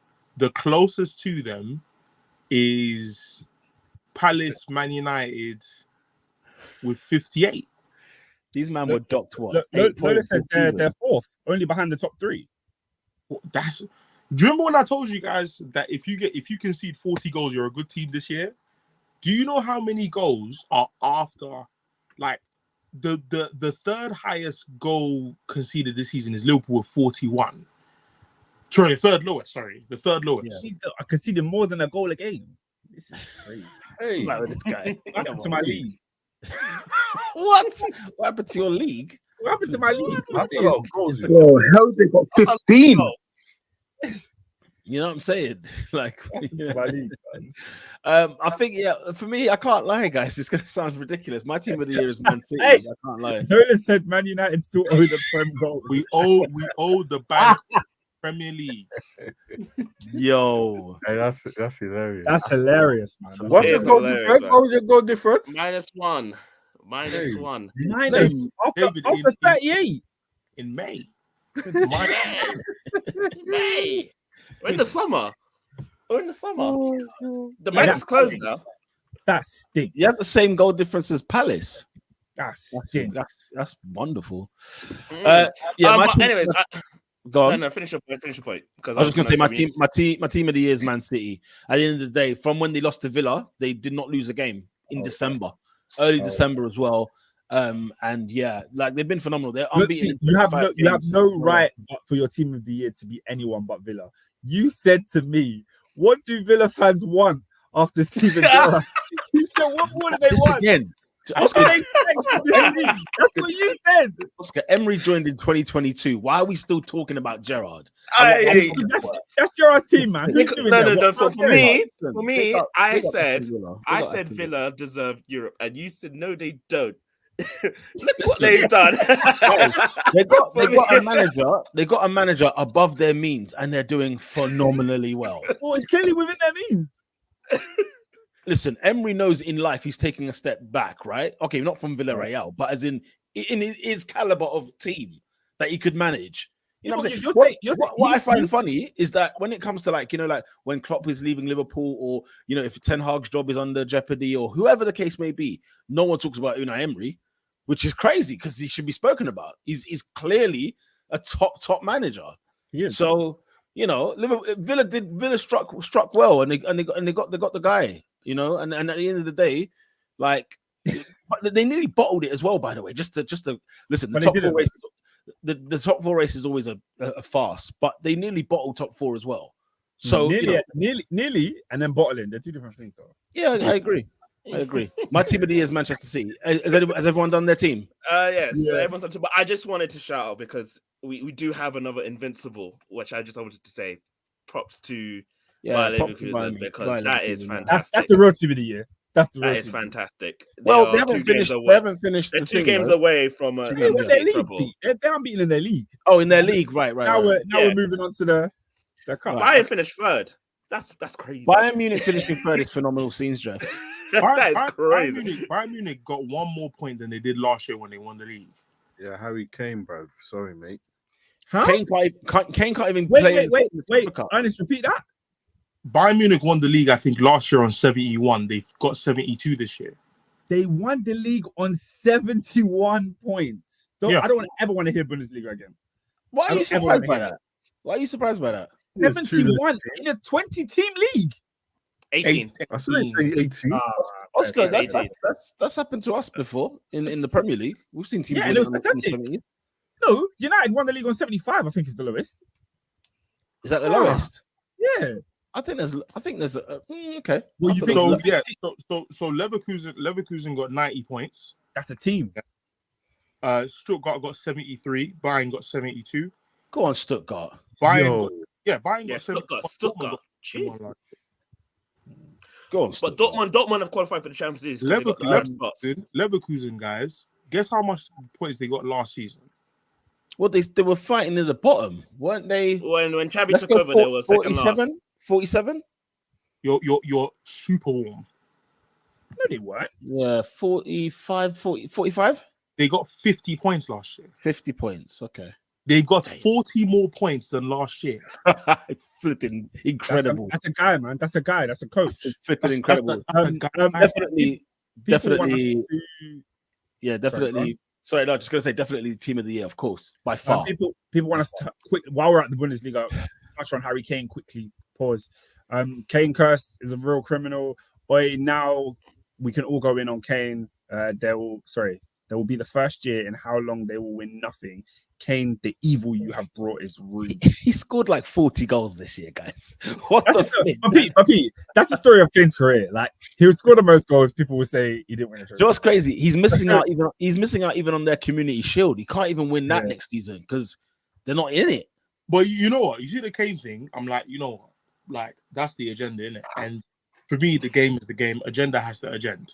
I don't get it. But the only thing that could make this even more funny would be if Kane got injured and then England won the Euros without that would be hilarious. That would be hilarious. Oh my god. I'll take that, mate. Listen, I'll take that. I'll take a Euro win. Yeah, sure, I bet you would. I bet you freaking would. Right, goal of the week. Goal of the week. Season, of the year. Goal of the year. It's not even a question. I don't want to hear anything from you guys. Alejandro Garnacho is Garnacho. Okay, I see your Garnacho. I see your Garnacho. And let me raise you Mohamed Kudus, because what the flip was that? He set it up himself. What yesterday? Yeah, he said that wasn't better than Garnacho. That wasn't better than Garnacho. That wasn't better than Garnacho. Come on, Pete. Recency bias. Imagine the guy flicks the ball up in the air himself and then does the thing in Man City's box. Okay. That's a real AFCON goal.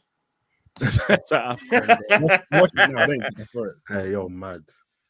No, Alejandro Garnacho. I can't lie. It was an elite goal still. Garnacho's goal was sweet. It was sweet. Garnacho's goal was sensational. There's a lot of people in the comments saying Garnacho. Pete, I think it's been answered. Yeah. Alejandro Garnacho is the goal of the year. How about a screamer from outside the box? I can't even think of one. Now, Hey, how about that? How about Caicedo from the halfway line? How about that? Yeah, I'm talking screamer bullet, bro. It's the I just said move. I'm gonna lie, yeah. My favorite goal, like after Garnacho's, was McAllister.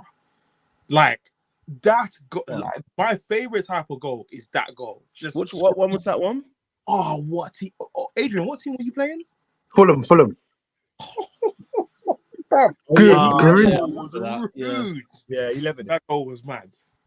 And shout out to McAllister, by the way. He had a good season. Yeah, I was impressed. He had a good season, man. I told man when Liverpool signed him, is a disgrace for that move. What move? Now, when you did that to Caicedo, Yeah. said, nah, move. Dibby. I liked Saka's goal against Burnley. I thought that was a lovely strike, roof of the net. Yeah, right. We're here all day, guys. And Declan Rice against West Ham. I mean, you know, we got Here all day saying goals that we liked. We could Yeah, be here all man. day. Yeah, fair. Because Ernest said liked, so I threw my hat in there. I was like, oh, we liked. Okay. Is it goal of the That year? doesn't Pandora's box, mate. Goal of the year. We go with it. All right, who was not that guy this year? Who's number one? I didn't anticipate this question coming. No, guys, there is no other answer than Heisenberg. Yeah. There's no other answer. Yeah. Heisenberg. Yeah. There is no Guys? other answer. Yes. And like, there's nothing No. else we can say. There is no what has no happened this song season. that needs to be done. There's no dissertation. No. Eric, no. Nah, there's so much in me that would love to give this to Shaliban, but it's not today. Nah. Eric Ten Hag is the biggest criminal in No, football. guys, I have been asking from January 1st, 2024, where is Amadeus Diallo? Where is he? I have asked this question, and you know why? Do you know why Anthony was dropped against Arsenal? Do you know why? Why? Do you know why? He snitched to the Brazilian press that my man's training sessions are overly detailed, our training's dead, it's bare boring during the when we go back inside for the warm down. Like, you're telling me it took that to drop him when Stevie Wonder, Ray Charles, what's my man that sings on the opera and he's blind? What, Feliz Navidad? No, The fact that Adrian knows his name couldn't shock me. Bocelli, man. No. The guy Dad. No, the guy that wrote that song is blind. Oh, the guy that wrote this song. Okay. Brother, I'm Yeah. about to say. I was like, Bocelli. how was it? how are you going? Like, people, Man United fans were pretending to be shocked at how good Ahmad is. Yeah, we have needed 3 W's this season to make Champions League football. Not that we were ready, not that we were good enough, but all we needed was 3 W's this season to make Champions League football. And the guy decided that he wasn't going to play him. Amrabat is not Schweinsteiger. He's not Cambiasso. He's not Zanetti.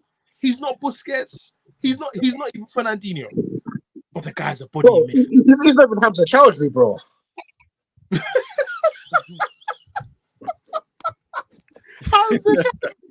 Let's start off right. You know what I mean? He's not Fellaini. No, my chest. He's not any of those guys, but he's a body in midfield. No, Ernest. Do you know what? Yeah, I've got one. And whoever in your club decided to come to North London and take half season is not that guy, bruv. I leave Gary O'Driscoll alone, mate. Fam, Leave him out of this. I think we got 70 injuries in total. No, This Something's wrong with your training, man. It was a genuine crisis. Nah, This year was a something's genuine crisis. your strength and fitness conditioning Peter. coach needs to have a conversation. Peter, That's all I can say. Strength and conditioning. That's all I since can that man left, tell me our injury, bro. Please. say. Timber. Oh, Just That's timber. it. Oh god. Yeah, it's no one else but Eric Ten Hag. No, 10 it off isn't. by far. It's I'm no so glad- one you know else it's but guys. Eric. Oh. I think that's my biggest accomplishment of this season. I can't It's lie. that It's a double. Everyone is It's a on W. the arc right now. You lot are all in. The door is shut and no one else can get in. I love No. it. There is there is a list of Manchester United fans that's argued with me and told me, yeah, but who do we bring in? I said, turn it in. I said, you're mistaking me for someone who cares. You think I don't care who comes in. Oh, but we keep sacking managers. Oh no, because we weren't doing that before Fergie came in. What's going on here? Get him out. Get him out. The fact that Hamas is crazy. Not you or Robin want Ten Hag as the manager next season. That is brilliant. Oh my god. No. Get him out. I'm telling you guys, man, he was never the guy, bro. He was never the man. With me in 2 years, only Dallo has improved, and that sounds like a personal development thing. So because he listens to you in trainers. That's like extracurricular. But he just got older. No, he just got older. Ever since Ronaldo that interview appeared and said, "Hey, which one of the youngsters is looking like he's on stuff here?" Man said, Diogo Dallo, and I'm like, what? Because he's your Portuguese brethren. And then all through the second half of last year to now, the guy's improved. Do you know what I mean? Casemiro is terrible. Casemiro is genuinely he's been horrific. I feel sorry for him, man. Flipping out. Do you know what I mean? We were going through such a bad season. McTominay was scoring bare goals. I love the McTominay purple patch. That was brilliant. I'm glad it's over. That purple patch was purple, blood. Whoa. Bro, do you know he was set up goal scorer at the time? It was purple. Yeah. For me, man said Vimto. there's no other. Yeah, I think that's fair, man. Right. Let's move on. Let's revisit some of your predictions at the start of the season, people. Oh my God. Here we go. We do Let's it. get We're into here it. again. We're Every gonna year we sit it. We're gonna And kick we're like, why have we things. done this? We're gonna kick things off. Revisiting our predictions. This subject: top 4/champions, because we put our champions amongst this. Oscar, do you have the results? I have everything. I've got. Give it to me. I've got everything. Okay, Let's so for this list, I'm gonna start with my own. So I predicted you're gonna see a common theme as to why the criminal of the year was given that award, because he appears a lot in this list. Okay, my top 4 was 4th Manchester United, 3rd Arsenal, 2nd Liverpool, and then I correctly predicted City to be champions. You had Arsenal 3rd. Moving on to Ernest. Well, by the way, Ernest, Liverpool 4th. United 3rd, Arsenal 2nd, City 1st. So he had 2 correct in that list. But you know, having United above Liverpool was ambitious. Let's just I think it gets worse. It gets worse, Robin, because you're up next. I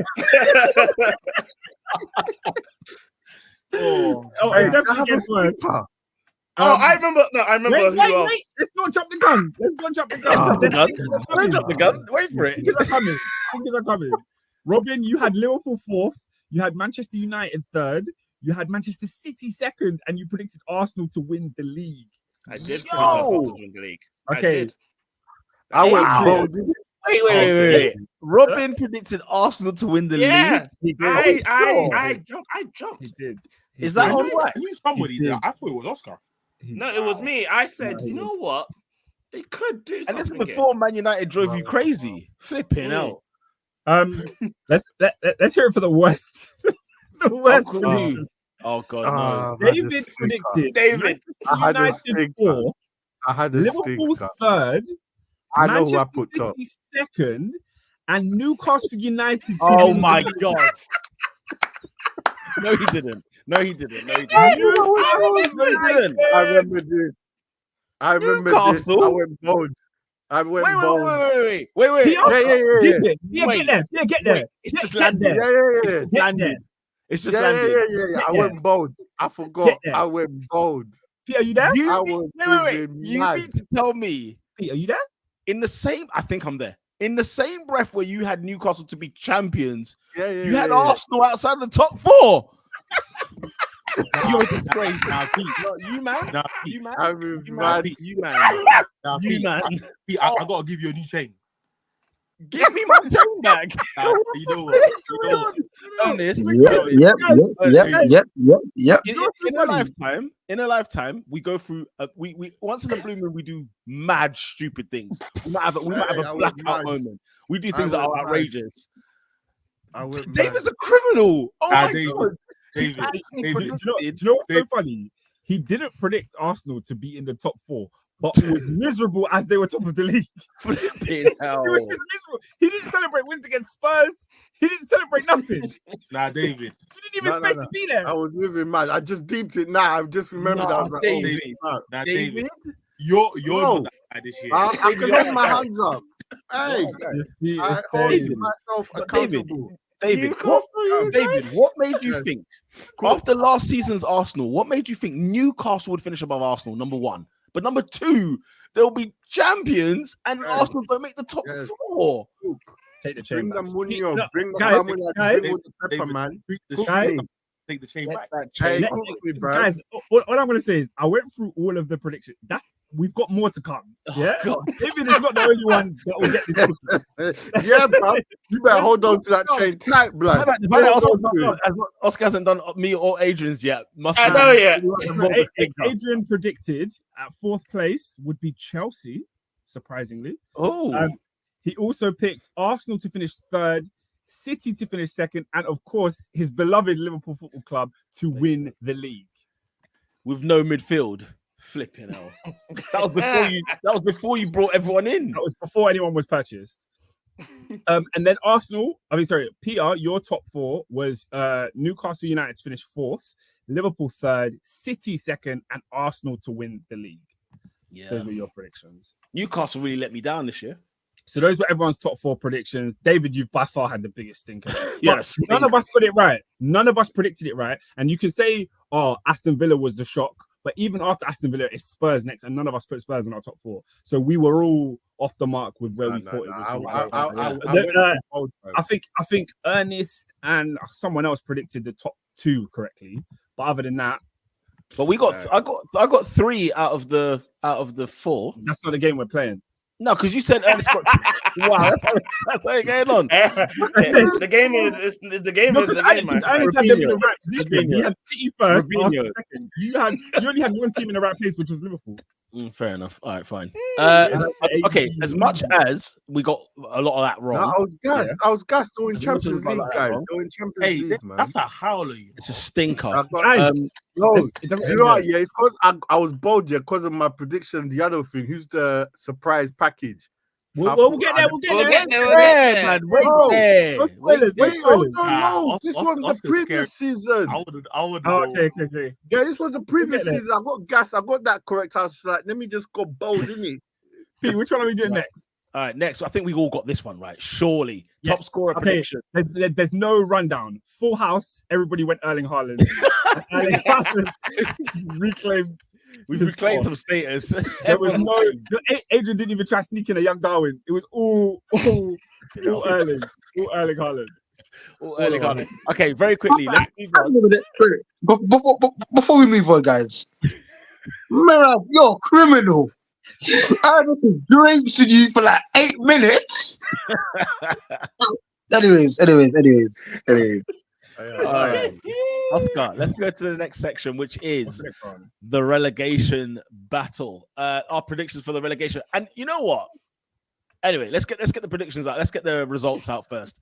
Because I think we've had stinkers on this one. Of course. I think we've had stinkers on this one. I think we've had stinkers. We start with Adrian. Adrian predicted Wolves, Sheffield United, and Fulham to go down. Stinker. Howler. Howler. That's a howler. Wolves. Also, Oscar, I'll let you go through, but there's one omission in all of our teams to go down. It's crazy. But I'll let you go. Okay. Wait there. What was it, Oscar? What was his 3 again? It was Wolves, Sheffield United, and Fulham. So only one of those. Fulham's a stinker as well. Fulham's a howler. Robin. There's not Mitrovic. I was wondering where the goals would have come from. Raul Jimenez, I told you. You were the only one. You were the only one out of all of us that predicted Fulham to go down. So that's one you share on your own. I'm sorry. Robin. What did I do? No, I was What going to did say, I do? wait. What? Say that line again. Adrian was the only one out of all of us that predicted Fulham to go down, so he has that L to himself. This is scary. Wow. Okay, that means something else. Okay, go on. Let's hear this. So moving on to Robin. Robin also predicted Wolves. Freaking stinkers. That you lot are stinkers, bro. Wolves are a stinker, bro. Don't be ridiculous. Hey, Wolves is not a bad shot. I'll take Did that. you see the stink of that team? Wolves is a stinker, guys. Yeah. No, it's not. It's not a stinker, bro. Trust me. Yeah. Correct me if I'm wrong. This isn't even Gary O'Neill Wolves. This was Julian okay, Wolves. so I listened back to the podcast, and at the time, it was very evident to us that Lopetegui wouldn't be there much longer. So that was we were concerned about Wolves, right? So it wasn't like an egregious one, but they are nowhere near the drop. Between Wolves 13th and Leicester 18th, there were 7 points last season. Yeah. Okay. Interesting. So Robin's other two teams were he had Wolves bottom and then Everton and Bournemouth. Oh. So that's you got all three wrong there. Not one of those teams. Yeah. Wow. Damn. Everton finished 17th last year. But yeah. I was ready. When you look at the teams that went down, that's crazy, Robin. I can't. Wow. It's crazy. Ernest had Wolves also. No, Ernest, no. Yeah. Ernest, not you as well. Yeah. Okay, do you know what? I need to go back to August the 1st or whatever it was when we did that podcast. Because what was our mindset on Wolves? Bro, I listened back to the podcast. It's like a time portal. It's like what the things we're saying is so weird. But yeah. Wow. Wolves to go, what, like 20th? Did he have Wolves? It's crazy because even when we talk about the high performing managers, no one's really talking about Gary O'Neill like that. Like when this is what people were thinking going into the season. But anyway, Ernest had Wolves, Sheffield United, and Luton. So we got 2 out of the 3 correct. David? Oh, Jesus. What did I do?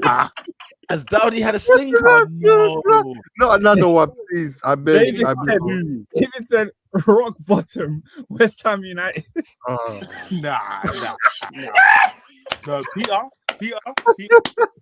Nah.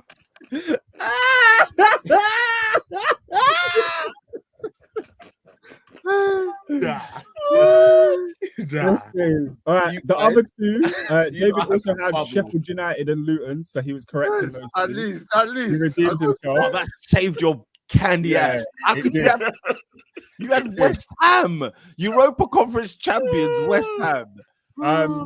Then mine was next. I had Luton, Sheffield United, and Bournemouth to go down. So 2 out of 3. No, David, this is a howler. Yeah, David, West Ham. Howler. And then when it comes to Peter was the final one. Peter had Bournemouth, Everton, and Luton to go down. I can't lie, guys. Everton appearing on this list twice is a howler. Wolves 3 times is a howler. West Ham's a howler. I got blindsided by my love for Sheffield United, man. Flipping hell. What about your love for Pickford? I didn't even say Everton. Ernest said it right. They finished 17th last year. Oscar, they lost 8 points this season.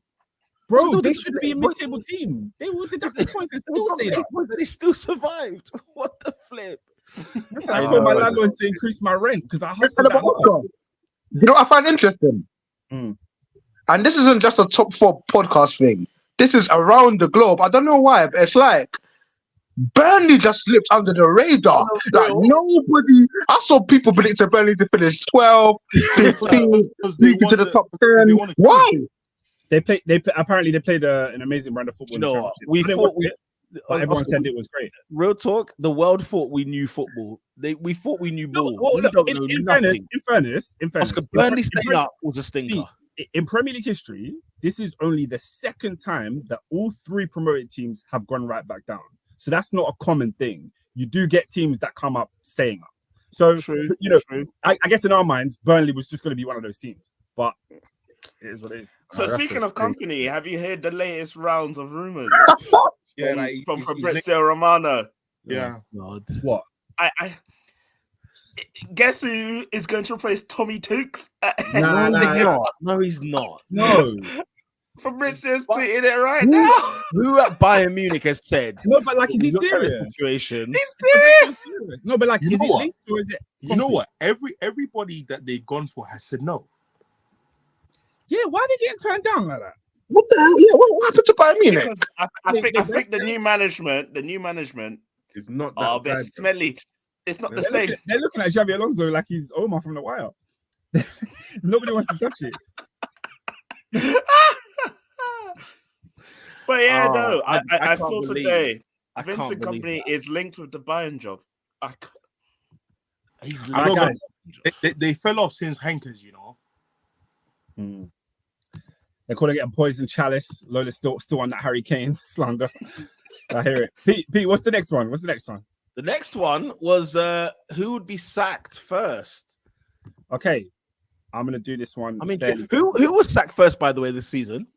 Oh, that's a good question. Technically speaking, it was Lopetegui. Technically speaking. Nah, man, I'm not having that. I'm not having that. Well, we're not having that. We won't That was have that. mute. That's fine. That was mutual consent. He left. Well, okay. Let me give Gary O'Neill? Or was he in the summer? Sorry, Gary O'Neill, was he not at Bournemouth? Nah, it's not this summer. No, it was Paul Heckenbottom. yeah, Hackenbar. Yeah. It was Heckenbottom, the first manager. Okay, Yeah. so That's quite late, you know. yeah, it was. It took longer than we anticipated. Okay, so me and David both predicted David Moyes to go first. Wow. Yeah. Decent, decent. I can see why. I can see why you went. No, Adrian and Ernest both had Lopetegui. Let's skirt over that. David's having a stinker. David Moyes. Guys, Like, he was the Europa Conference champion. He was a Europa Conference champion. West Ham finished where in the league this season? guys, rewatch that podcast. I was moving brazen, man. Clearly. Yeah, we know. But you've We been know doing it all that. season. As West Ham finished ninth. Well, Ernest, I can't do this. No. Yeah. How did you get a chain and get it taken off you? Same episode. Crazy. Wow. Is it David Moyes? Moyes. Guys, why Moyes? Oscar, why did you pick Moyes? Because Everton were sorry, Everton? West Ham weren't. This is, you gotta understand. This is before Kudus. Paqueta was looking like he's out the door. It just didn't look smooth at West Ham. Come on. You're better than that. You're better than that. Okay, so the other two, Adrian and Ernest, both went for Lopetegui, and technically they weren't wrong. He did end up It's leaving. got to be worth something. It's got to be worth something. Yeah, half a point. Yeah, half but a point. if Lopetegui, like, it weren't like Wolves didn't want him. I swear he cut. Didn't he Mutual cut? consent. It was a sham. That's why I predicted them to go down, Pete. But if you remember, they sold the best. They sold like Neves, Martinez went out the door, Collins went out the door. At the time, what's his name? Cunha, they signed him on a permanent, and he was awful the year before. So it's like they just sprung 30 million on him. Bro, go back to Wolves August 2023. It was a mess. They lost like 6-7 of their best players. Adama went out the door as well. That's why Gary O'Neill has got to be up there for manager of the year. Like, what a miracle job he's done. Yeah. No, Adrian's bang on. Robin went for Sean Dyche. Oh, That's a howler. it's a howler in hindsight, but I can hear it. Moyes is a howler. Dyche is a howler. But guess what? Neither of them are the worst howler on this list. Oh no. Oh yes, I remember mine. Peter went for Adoni Areola. Ah. I have to hold corn, and you know what? Yeah, a European manager. I should have known better. I've let myself down. I let my own identity down with that one. Flipping hell. Oh, Pete, what's Areola, next? you know. What's the next one on the list? Where did he finish? He finished like 10th, didn't he? Flipping hell. He did so good this season. He finished 12th. He did so good this season. Okay, the next. So is that everyone done? Yeah, That's all the managers done. Yeah. Okay, the managers are done. Revisiting the one to watch. Can I just say, guys, I was listening to Masterstroke. I was listening to this on the train home from work, yeah, and I was crying. Like, people on the train were looking at me like, why is this guy laughing? I couldn't hold it in. I couldn't hold it. Oh, no. Yeah. So I'm going to go through these in the order that we said them on the podcast. So this is ones to watch. Okay. The first one was Oscar. So what I've done here is I've put the name and then I've put a comment of what we said to back up why we chose that name. Because we said things. We said things to add. We even said, we didn't just comment. We didn't just say the name. We didn't say a name and then leave it. You said this person because this, yeah? Or a side note, yeah? So the first one was me. I said, Darwin Núñez is one to watch. And the side note was, he's going to get 20 league goals.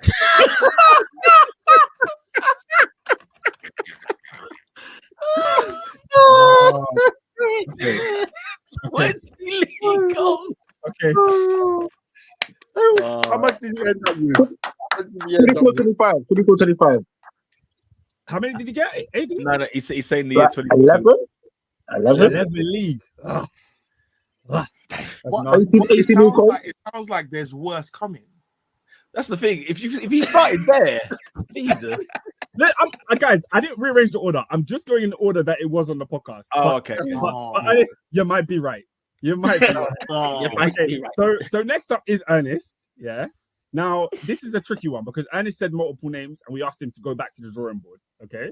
So why? You'll see. The first name Ernest said was Christopher Nkunku, which is fair. But then we told him that Nkunku was injured for like the first 3 months of the season, so he wouldn't be fair enough. And then Ernest was like, okay, let me go again. The second name was Michael Olise. Again, at the time, Olise was injured for like the first 2 months of the season. So we told Ernest to go again. Guys, when Ernest went again, he came back to the table with Cody Gakpo. No, I've seen the last 6 weeks of the season. Hey, he's cooking. Sorry, Eddie, sorry. Ernest's words exactly were, he's going to be electric this season. Hey, he is whack. Oh my god, I can't believe Gakpo is one to watch. Did you guys watch it? Okay, Ernest, I've cooked you here, but I got something that's gonna make you laugh. Robin, you're up next. What did I say? One to watch, Mr. Robinho. Let's hear this. This will be horrible. Robin's one to watch was. and I'll give you the comment first. Yeah, I remember he had a decent year, to be fair. The comment is, this player is absolutely fantastic. Don't count him out. The name is Alejandro Garnacho. Oh, Jesus. When I heard Garnacho, I was crying. Oh my God. Alejandro Garnacho. Guys, it gets That's better, not too bad. Right? That's not too bad. No, guys, that's not too bad. It gets better, guys. It gets better. Right? Adrian this is hilarious, killing me. Pick of the year. And this is pick of the year. Oscar, give it to me. Give me my flowers. Where's my shade? Give me my shade, bro. But this is funny for 2 reasons. Right? So Adrian comes up and he says that his pick for the one to watch in the Premier League is Mohamed Kudus. Now get this. Oh, it's a good one. Kudus had not yet signed for West Ham. But he was linked to Brighton. So Adrian spends 2 minutes talking about how Brighton is the perfect club for a player like him. That's why he's going to thrive. Oh my God. Funny, man. Oh, that is hilarious. Right. Who have I said? I'm I'm not looking forward to this. I'm not looking forward to this. You know what's funny, Oscar, though? I can't lie. The Ernest one still kills me because he had 3 bites at the cherry, bro. Yeah. And he came in the end. Do you know what's so funny? Oh, too funny. God. Do you know what's so funny? David. Oh, gosh. David said is one to watch this season. Oh, no. Who did I say? This. Who did I say? Sandro Tonali.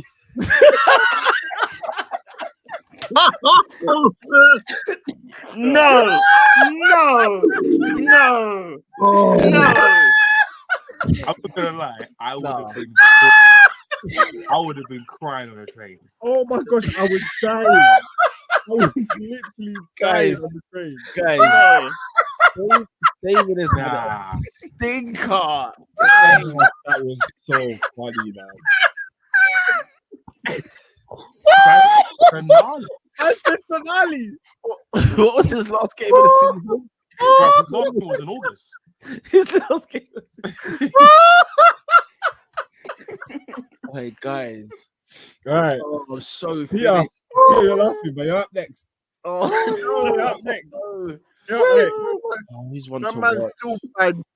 My man's still bad, mate. Flip. He said David joined the Hall of Fame immediately. No, David is having shame before. Man said, Oh, "One to watch Tonali." Wow, we couldn't Oh, watch my it. Sandro Ali. How could we watch him? Jesus. Guys, To be fair, in fairness to David, yeah. What was Tonali's debut goal against? Was it Spurs? yeah, Was it but this straight? is before. This is before the first game, so it was even before that. Oh So my he God. came out and he done his thing. Yo. That's why he had Newcastle top. Yeah, you're right. Whoever put that in the comment, that's why they had Newcastle top. Flip. Oh, Did someone mate. say that? Yeah. Yeah. All of them kind of matched what we thought was going to happen. Pete, can I go to your one now? Yeah. Oh god, I can't remember. Who the hell? So Peter said that the player to watch in the 2023-24 Premier League He season said Timber, innit? was Jurien Timber. Yeah. Oh god. Yeah. Oh, Hey, you no. jinxed him, blood. You jinxed him. It was a great 60 minutes, I must say. Really Right. good player. They complete a Listen. 90. Aye, that's Listen, crazy. Can I say saw he was Bible superb when he scriptures. commented yesterday? That's all I can Bible scriptures every week. It was there. It was great. Man, I can't lie.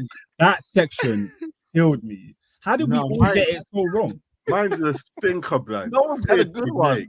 I got Yeah, it wrong no, 3 times. The only good one is technically Adrian because Kudus was great. Oh, Could've- God. but I don't know how we let that go. How can we let Adrian have a player that didn't play in the Premier League and was linked to another club? Oh, Like, God. and you said he gave a paragraph on how good he will look at Brighton. He played for Yeah, West he Ham. spoke about him in That's Deserve. actually a fraud one. Miran says one to watch Tonali. Oh, God, that's He a says, stinker. Who's watching it? Metropolitan Police. Hey, that's a Oh. stinker. Flipping heck, blood. Yeah. That's an absolute Man smeller. got tried in 2 countries, blood. I don't know Flipping heck. what the odds were on that one. Oscar, Oh, gosh. finally, Oscar. Go. Finally revisiting our player to rise. Right. Well, this one, initially we done it for our own team. So I'm gonna go through those ones first, like players that we wanted in our own team to rise, and then we can just discuss whether they rose or not. The first one is Robin. Mason Mount. Oh God. Oh. Ask a new player to rise. He just joined. The question you actually agreed with it, Ernest, on the day, because the question was about how Robin phrased it was like, you come to United, you forced a move, and you took the number 7 shot. Oh, gotcha. So you guys were like, yeah, well, if you're here and you're the number 7, you have to rise. How much money was Mason Mount? 55. 55. And guess what, Peter? He's free now. If we waited for Chelsea. Wow. Oh my gosh. Mason Milner. Do you guys want to know who Adrian's player to rise was? Oh. I think I know who this is. I think he was the one to watch, if I'm not mistaken. Why did Oscar Guys, ask the question, it man? wouldn't take many guesses, but Adrian's player to rise was Darwin Nunez. Damn right. I want to ask, did he rise, Adrian? No. I mean, he was better than he was in the first season, sure. But when we needed him the most, where the hell was he? He's been absent for like the last 2 months of the season. Oh, by the way, just to kick it off, I know who I need to rise next season. I'll save it for August. I'll save it for August. Okay. That's Thank it. you. I've already got the person next season. David, you're up next. Oh gosh, Do please. you know who David asked to rise in this season? I bet it was Jesus, innit? He asked, it wasn't Jesus, he asked for Kai Havertz. Wow. A new signing. A big money signing. at that, you know. Okay. At least I go one. Heroes. I'm just saying, it's his first. It was his first. He just walked through the door and you've asked him to rise. I think if I but he weren't in the Prem before that, man. I mean, that was the conversation. The conversation was he's been here 3 years. He weren't in the Prem before that. You said the same thing about Mount. You know what I mean? I didn't say Mount has it been. Havertz was whack before he came to Arsenal. At least I go one. Yes. Come on. Next up was me. I said I wanted Mykhailo Mudryk to rise. I don't think that he did.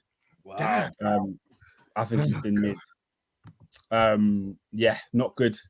I think you're harsh on Mudryk. This guy was fighting war blood. You know what I'm saying? But anyway. That's literally what you said on the opening day.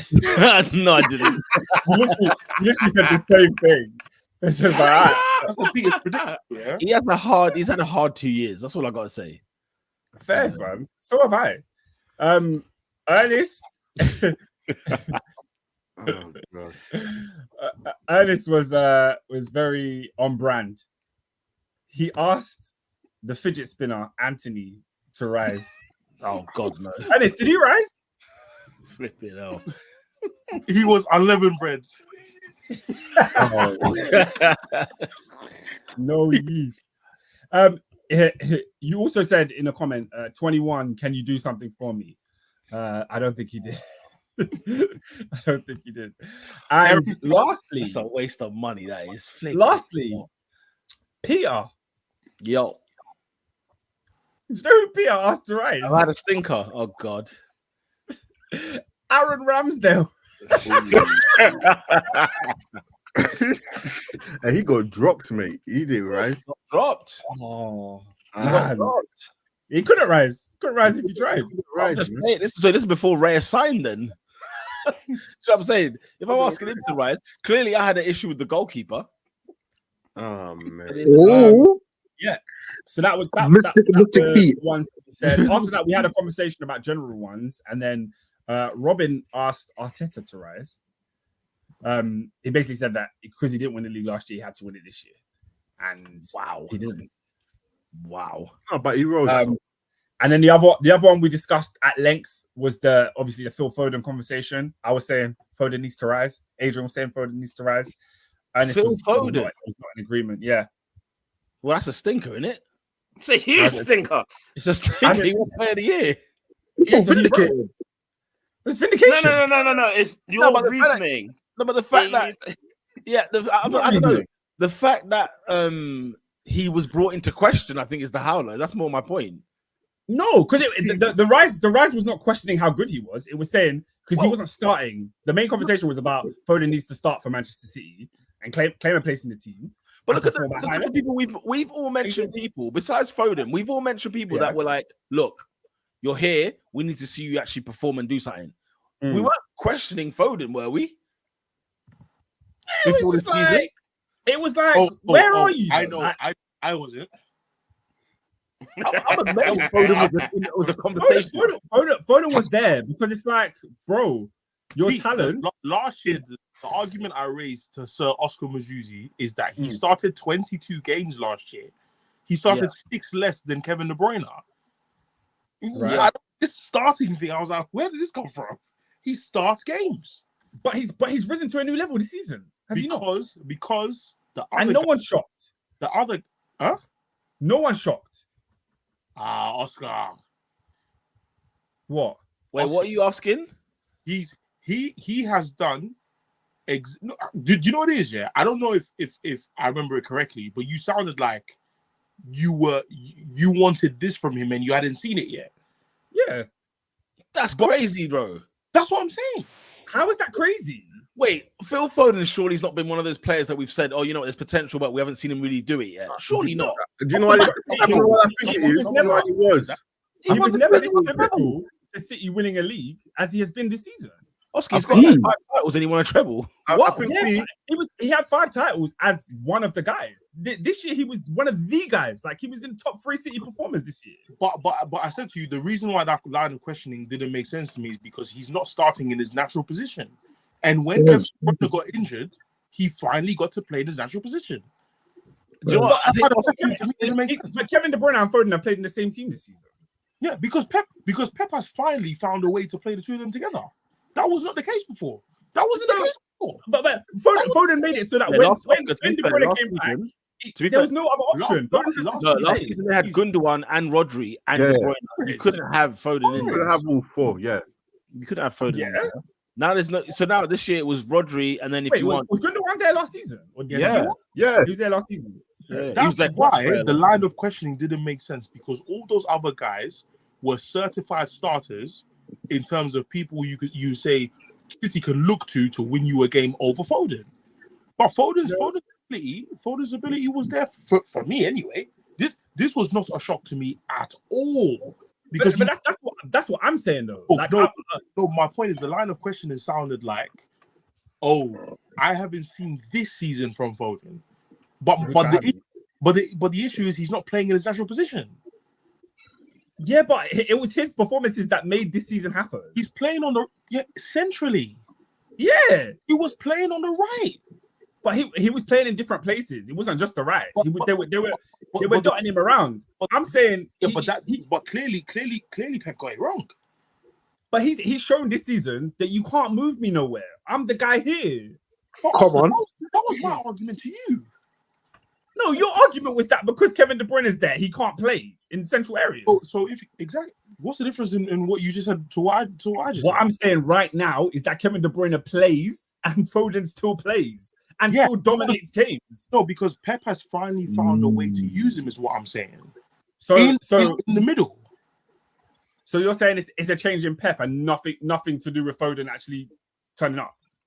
That's what I've always maintained is my argument. This Phil Foden, I am not shocked at all, because he's finally playing where he's supposed to play. That was the argument I raised that day. You know what, Oscar? One thing I do know about Oscar and Phil Foden, the only thing that's kind of he's griped about is winning those player of the seasons when he would play like 15 games in a season. I know that's always bugged him.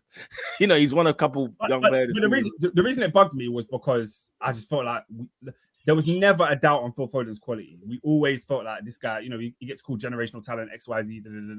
We always knew how Foden could be, how good Foden. Like this season, we all knew that no one is shocked by what Foden did this season. My annoyance was just we hadn't seen it before, so I was just like do it. That's not what it sounded like you were saying earlier last season. I'm not gonna lie, bro. That's always been my thing. I've never once criticized Foden's ability. Have you ever heard me say Foden's not as good? No, but that's never been a thing.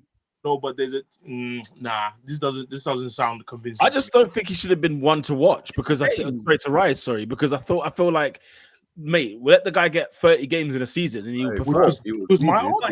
But take 30 games. Take it.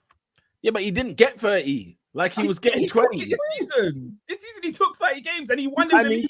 Because De Bruyne was injured. That's the thing. De Bruyne plays in his position. De Bruyne played on Sunday and he scored 2. Like De Bruyne was there. De Bruyne was there against Spurs and Foden still pulled out. This is disingenuous. That's not the same thing. When you're playing a field of Rodri, Kevin De Bruyne, Gundogan, Mahrez, it is not the same thing. It's not the same. But I got Bernardo Silva as well. Oh, okay. Bernardo's still there. Bernardo's still there. Yeah, but he had to warm the bench, blood. He wasn't a starter like that. So you had to buy this time, innit? And Bernardo's the one playing right this. Yeah, Bernardo's on the right. On the right this season. Right. This is not what Oscar was on last year. Go back and listen to the. It's the same energy. I'm not. My point has not changed once. Your critique of Foden, I've always felt doesn't make sense because it's like us judging Casemiro for playing centre back. That is not where you're supposed to play. You cannot be judged for where you don't play regularly. That doesn't make sense to me. He's a number 10. Who has finally played number 10 this season. This is what you get when you play number 10. Oscar, I can't lie. This is cap. This is not what you do. Bro, go back. It's all on wax. It's all on wax. Everything I'm saying now is what I said before. What you're saying? What you're saying has changed in my opinion. No, what did I say before that I'm not saying now? My point is, it wasn't simply starting more games. Go back and listen, bro. I listened to it today. You understand? No, that's one podcast. Yeah. podcast. The main time I argued with you was much later than the prediction time. We had another. There was another podcast where we went back and forth. Yeah, about it, and the point you were making was he needs to rise, even though he's playing out of position, and that's disingenuous. That's disingenuous. I don't know. But I think Foden has always had the quality to affect games for Man City, and to me, it's not a shock that he started doing it now. Yeah, but you can't. I think it's unfair to ask someone to do that when he doesn't play in this position. That's just. Fair. Maybe. Fairs. No, fairs. Let's move. Let's bring this back up next season. I don't know, man. I don't know if that's 100%. Go on, Peter. No, I was just gonna say we need to move on to like what we're going to talk about for next week, because obviously there's 2 cup finals this week. One of them being in the Europa League, Leverkusen against Atalanta on Wednesday night, and then the FA Cup final. It's the Manchester derby at Wembley. Out of curiosity, when's the Conference League final? It's Are you ready for it? It's the week after the Champions League final. I mean, no. Why? Wait, what? Huh? I thought it was before. It's the Wednesday after it's the Wednesday after the FA Cup final. Yeah, it's next Wednesday. The Champions League final. They're doing Europa League, then Europa Conference, and then Champions League final. Which is they've been doing it for the last 2 years now. I'm like, why is the Europa Conference not first? And do you know where I'm going to be? Do you know where I'm going to be? I want to be at the fan zone in the final, bro. That's going to be mental. Which one? Hyde Park, blood. For what Champions final? League, Champions League final. Really? Hyde Park? Is that a thing? Mm-hmm. Yeah, the fan zone, isn't it? Is it? Yeah, fan zones. Fan zones all over London. They do them in, I think, even Tower Bridge. Yeah, there's the Champions League trophies at Tower Bridge. If you want to go get a picture.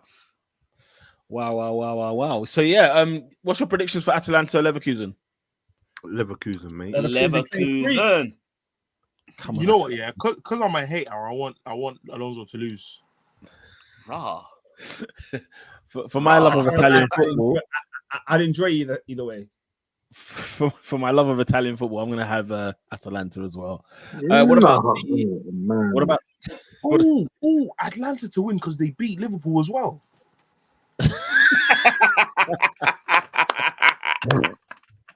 I love it. I love it. Speaking of Serie A, by the way, just very quickly, the top 5. Guess who's in the Champions League next season? That's right, Atalanta, Juventus, Bologna. AC Milan, yeah, and Inter Milan. That's at the moment, by the way. Roma could still pip them. They could still do it as well, and Lazio. Manchester derby at Wembley. What's your predictions? 3-0 to Man United. Who is scoring the 3 goals? Tony Marshall. Oh, don't ever bring up that man's name again. Last game for Man United.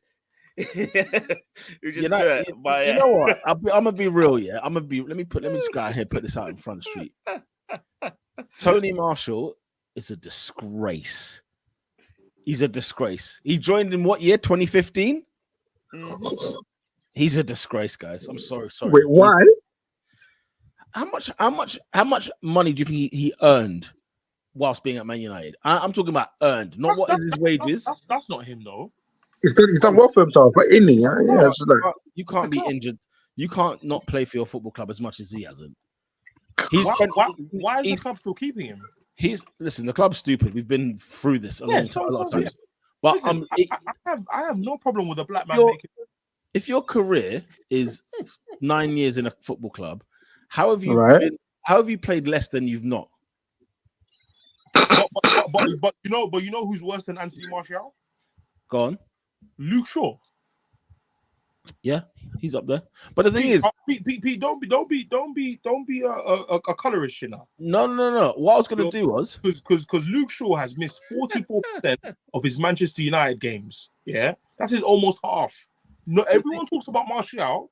Luke Shaw has missed more games. But when Luke Shaw's fit, he plays. And until he doesn't. I don't see Martial regardless. No, injured or not. Martial's had a bad like 3 years. That's a what? A long time. No, Luke Shaw's. We've had seasons where we don't see him.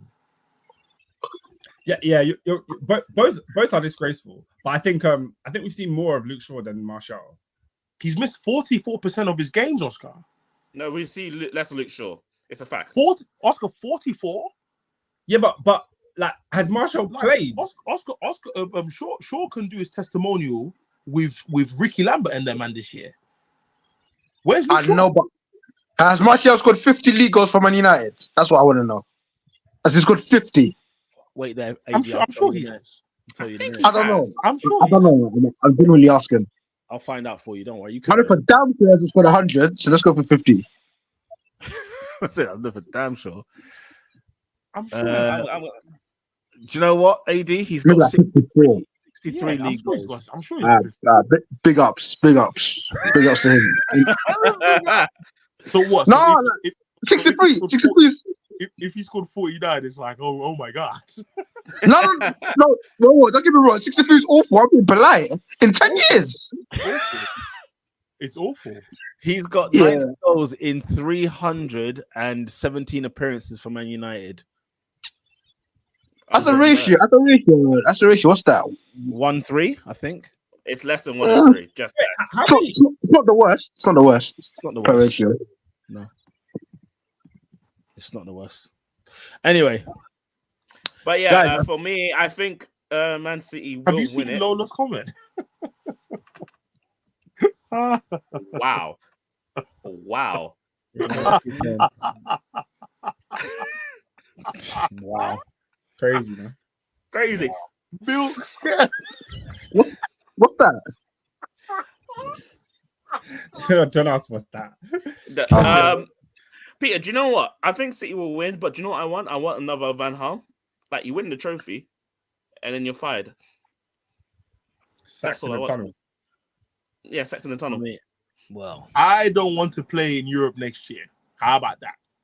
aren't you playing anyway? No. Nah. Nope. No, We have to win the FA Cup. Fantastic truth. When he came to the shop last week, and he said, "No, we are not," and hallelujah, the highest heavens. So as it currently stands, We have to beat City.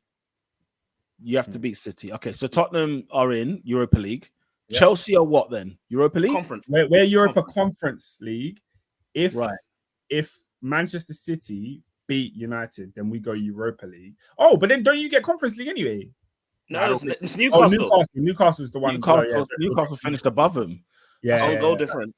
That's a goal race. difference. United, who were pushing top 4, whatever, they finished 8th. Pete, we were 3 wins off top 4. You were what? Villa got 68. We got 60. Oh, you're saying you were 3 wins? Well, that's the top 4 race for you. That is the top 4 race in a nutshell. No. That's the top 4 race in a nutshell. That's Manchester United for you, Ernest. I promise you, the We top lost 4 14 race. games. No. We lost 14 games. The top 4 race is a No, farce. we lost 14 games.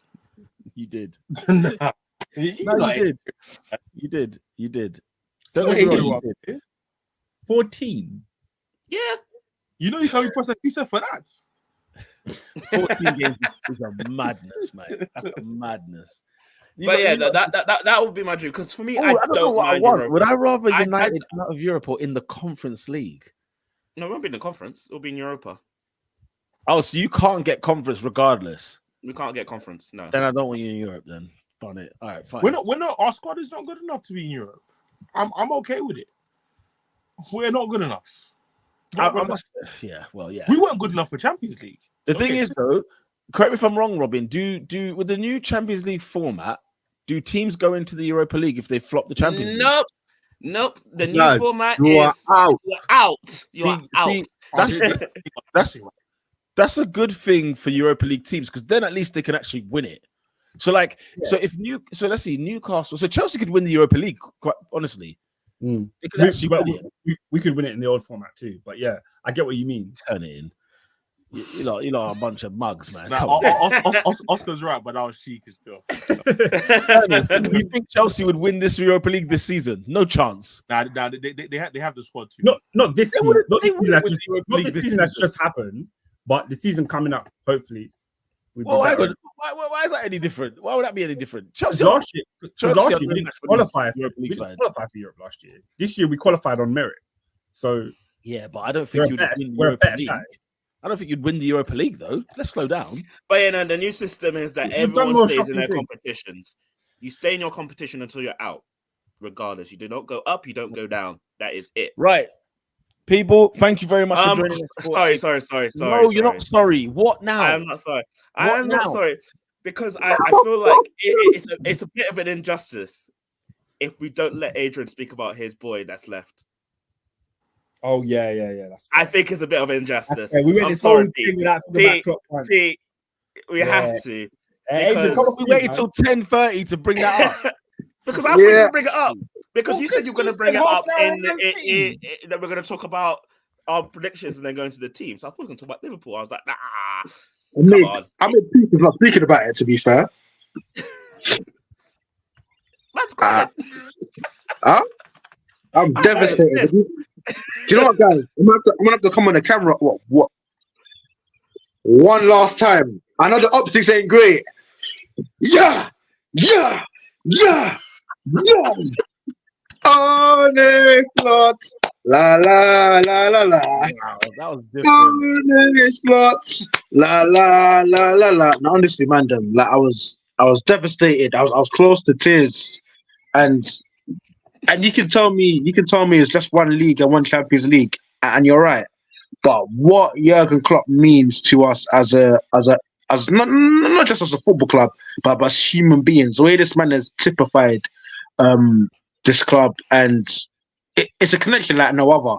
And one of the great things I think with Jurgen Klopp, and what he done is, in the eyes of disaster, in the eyes of catastrophe, he always had us looking towards the future and for a better future. So obviously, when we lost the Champions League final 2018, he was downstairs with the fans, drinking, dancing, singing, and I'm thinking, brother, we just lost the Champions League. What are you on about? He's like, don't worry, lads. Next year, we're going to do it next year. Then next year, we win the Champions League. We don't win the league, and then it's like, oh damn it, like. Where's our league? It's like, lads, don't worry, trust me, next year. So as we mourn for the fact that he's not going to be here anymore, we look to the future. We look to the bold, beautiful man that's Arne Slot. So guys, man, let's strap up. It's not going to be easy, but there's life after Jurgen Klopp. So Jurgen Klopp is going to ride off into the sunset as a champion, as a man that has the streets. And you know what? It means more. Thank you very much and good night. Honest lots. La la la la la. Honest lots. La la la. Has been brazy tonight. What's that? Oh, I didn't see what. Hey, Jesus. Hallelujah. Singing it. Wow. Hey, Oh, yeah, Slot. It's Slot. Wait, what? I don't know. Lola's going crazy in the comments, man. I don't know what Can that's you about. bring it up? Can you bring it up or we're going to get flagged? It's not PG. Is it 12 though? Is it 12? Huh? Is it 12? It's the Listen. 15. It's the 15. Fair. Jurgen Klopp is Do a movies even have crybaby. ratings anymore? I don't know. Oh, they do. They still do. It's still at 15. The 15 movies still come out. Yeah, they're still about. Bro. But yeah, no, That's Jurgen weird Klopp, though, isn't it? he's a crybaby. He's Whoa. Pause. Let me finish. Let me That's the point. finish. I can't believe it. Let me Go for finish. it. Let me Go for finish. it. Go for it. All right, he's Go a for it. crybaby. Yeah. He moans a lot. He says things that are just flat out lies, like saying that we spent less. Brother, you spent the money on the most expensive goalkeeper and defender of all time in the Premier history. So those are lies. However, Okay. he's one of the best coaches in the Premier League, and I do respect him. He's won all the trophies that he could, at least once, and he has come in and he actually has given Pep a challenge. So as much as he annoys me, I'm glad he's gone, but I'm glad that he's gone because he's a very good coach. That's why. Do you know what? Like, I feel what we don't. I'm gutted he's gone. Like, actually, when you think about it, like, we want the top and the best in the world to be in our league and stuff like that. I'm gutted that he's gone. I think it's a huge loss. Obviously, the Liverpool fans know this, but for us as well, like, we had like an exciting, City could have been like Bayern Munich, literally, and they kind of are anyway. But like, they could have really been Bayern Munich. City Munich, huh? It's City Munich. Yeah. What? Manchester. This is a farm. There you go. It is. But what I'm saying is that without Klopp, how much worse it could have been. It's a sexy farm because of Klopp. Okay, cool. No, but I'm just saying. At least there was a challenge. It's not like City weren't challenged. Nah, I can't lie to this. In Farmers Leagues, there ain't no teams getting 92, 97 points and losing pushing the leaders like that. Brother, he's gone. Relax. I'm glad he's gone. I'm gutted he's gone. He's a big miss to the Premier League. He's a big. I'm glad he's gone. Are you for real? I've given him his props. I gave him his props. Brother, I'm what glad you need he's to understand gone. is my team ain't won the league in 11 years. Wow. I don't give a monkeys about Jurgen Klopp. The thing is, I think more so the problem for me is I'm just disappointed that he's just leaving. Do you know what I mean? Like, he's not retiring. It's nothing like that. He's just leaving. The guy said he's had enough. Yeah, he's tired, man. He's tired. He's knackered, innit? Go That don't fly with me. Get some pina colada in your system. Do your thing, bro. What do you think about it? The guy's never had a proper holiday. It's relentless the last 9 years. This is what we're doing now. I don't 9 years just going out. But this is what they do, Robin. Like, I don't care if you ain't got a holiday. Give a monkeys if you ain't had a holiday. I'm saying that's why he's leaving. You chose this life, bro. Yeah, brother. Also, he gets holidays. Let's have it right. No, but yeah, how much of a holiday is it when you're thinking about your club trying to sign Lavia? It's not a holiday. About next all inclusive, and you're thinking about Haaland, you know. What I'm saying is, when he said he's tired, I understand why he would be tired. Holiday? Huh? Why? What? Why is your brother thinking about next man's holiday? He's tired. He's got the means. He's got the means to buy a flipping private jet and put Jurgen Klopp on the sign of the bird and go.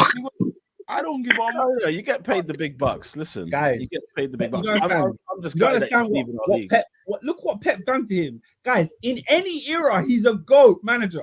In any era, but this one. 3 Champions Leagues, 3 Prems, any other era, but any era, but this. Yeah, except for the one he's actually in. As well, but you know what? This I don't like this narrative either. Why are we talking about what he didn't win? He won the Champions League. He won the Premier League. Like, that's enough. Like, he's been phenomenal. He's been brilliant. I don't like the fact we always keep talking about, oh, what if? No, let's talk about what he did do. And how good his I gave him his plaudits. How good his team were and how good his football was. So Peter, I gave him his plaudits. How great the money was. I gave him his plaudits. Goodbye. Wow. I was only saying that because he said he's tired, and that you were talking about why is he leaving. You didn't like. Yeah, but like, what is being tired? It makes sense why he's leaving. He's bloody exhausted. I know. I'm annoyed by it. That's all. I'm just annoyed the fact that he's tired. You know, I'm annoyed the fact that he's leaving the league. Like, bro.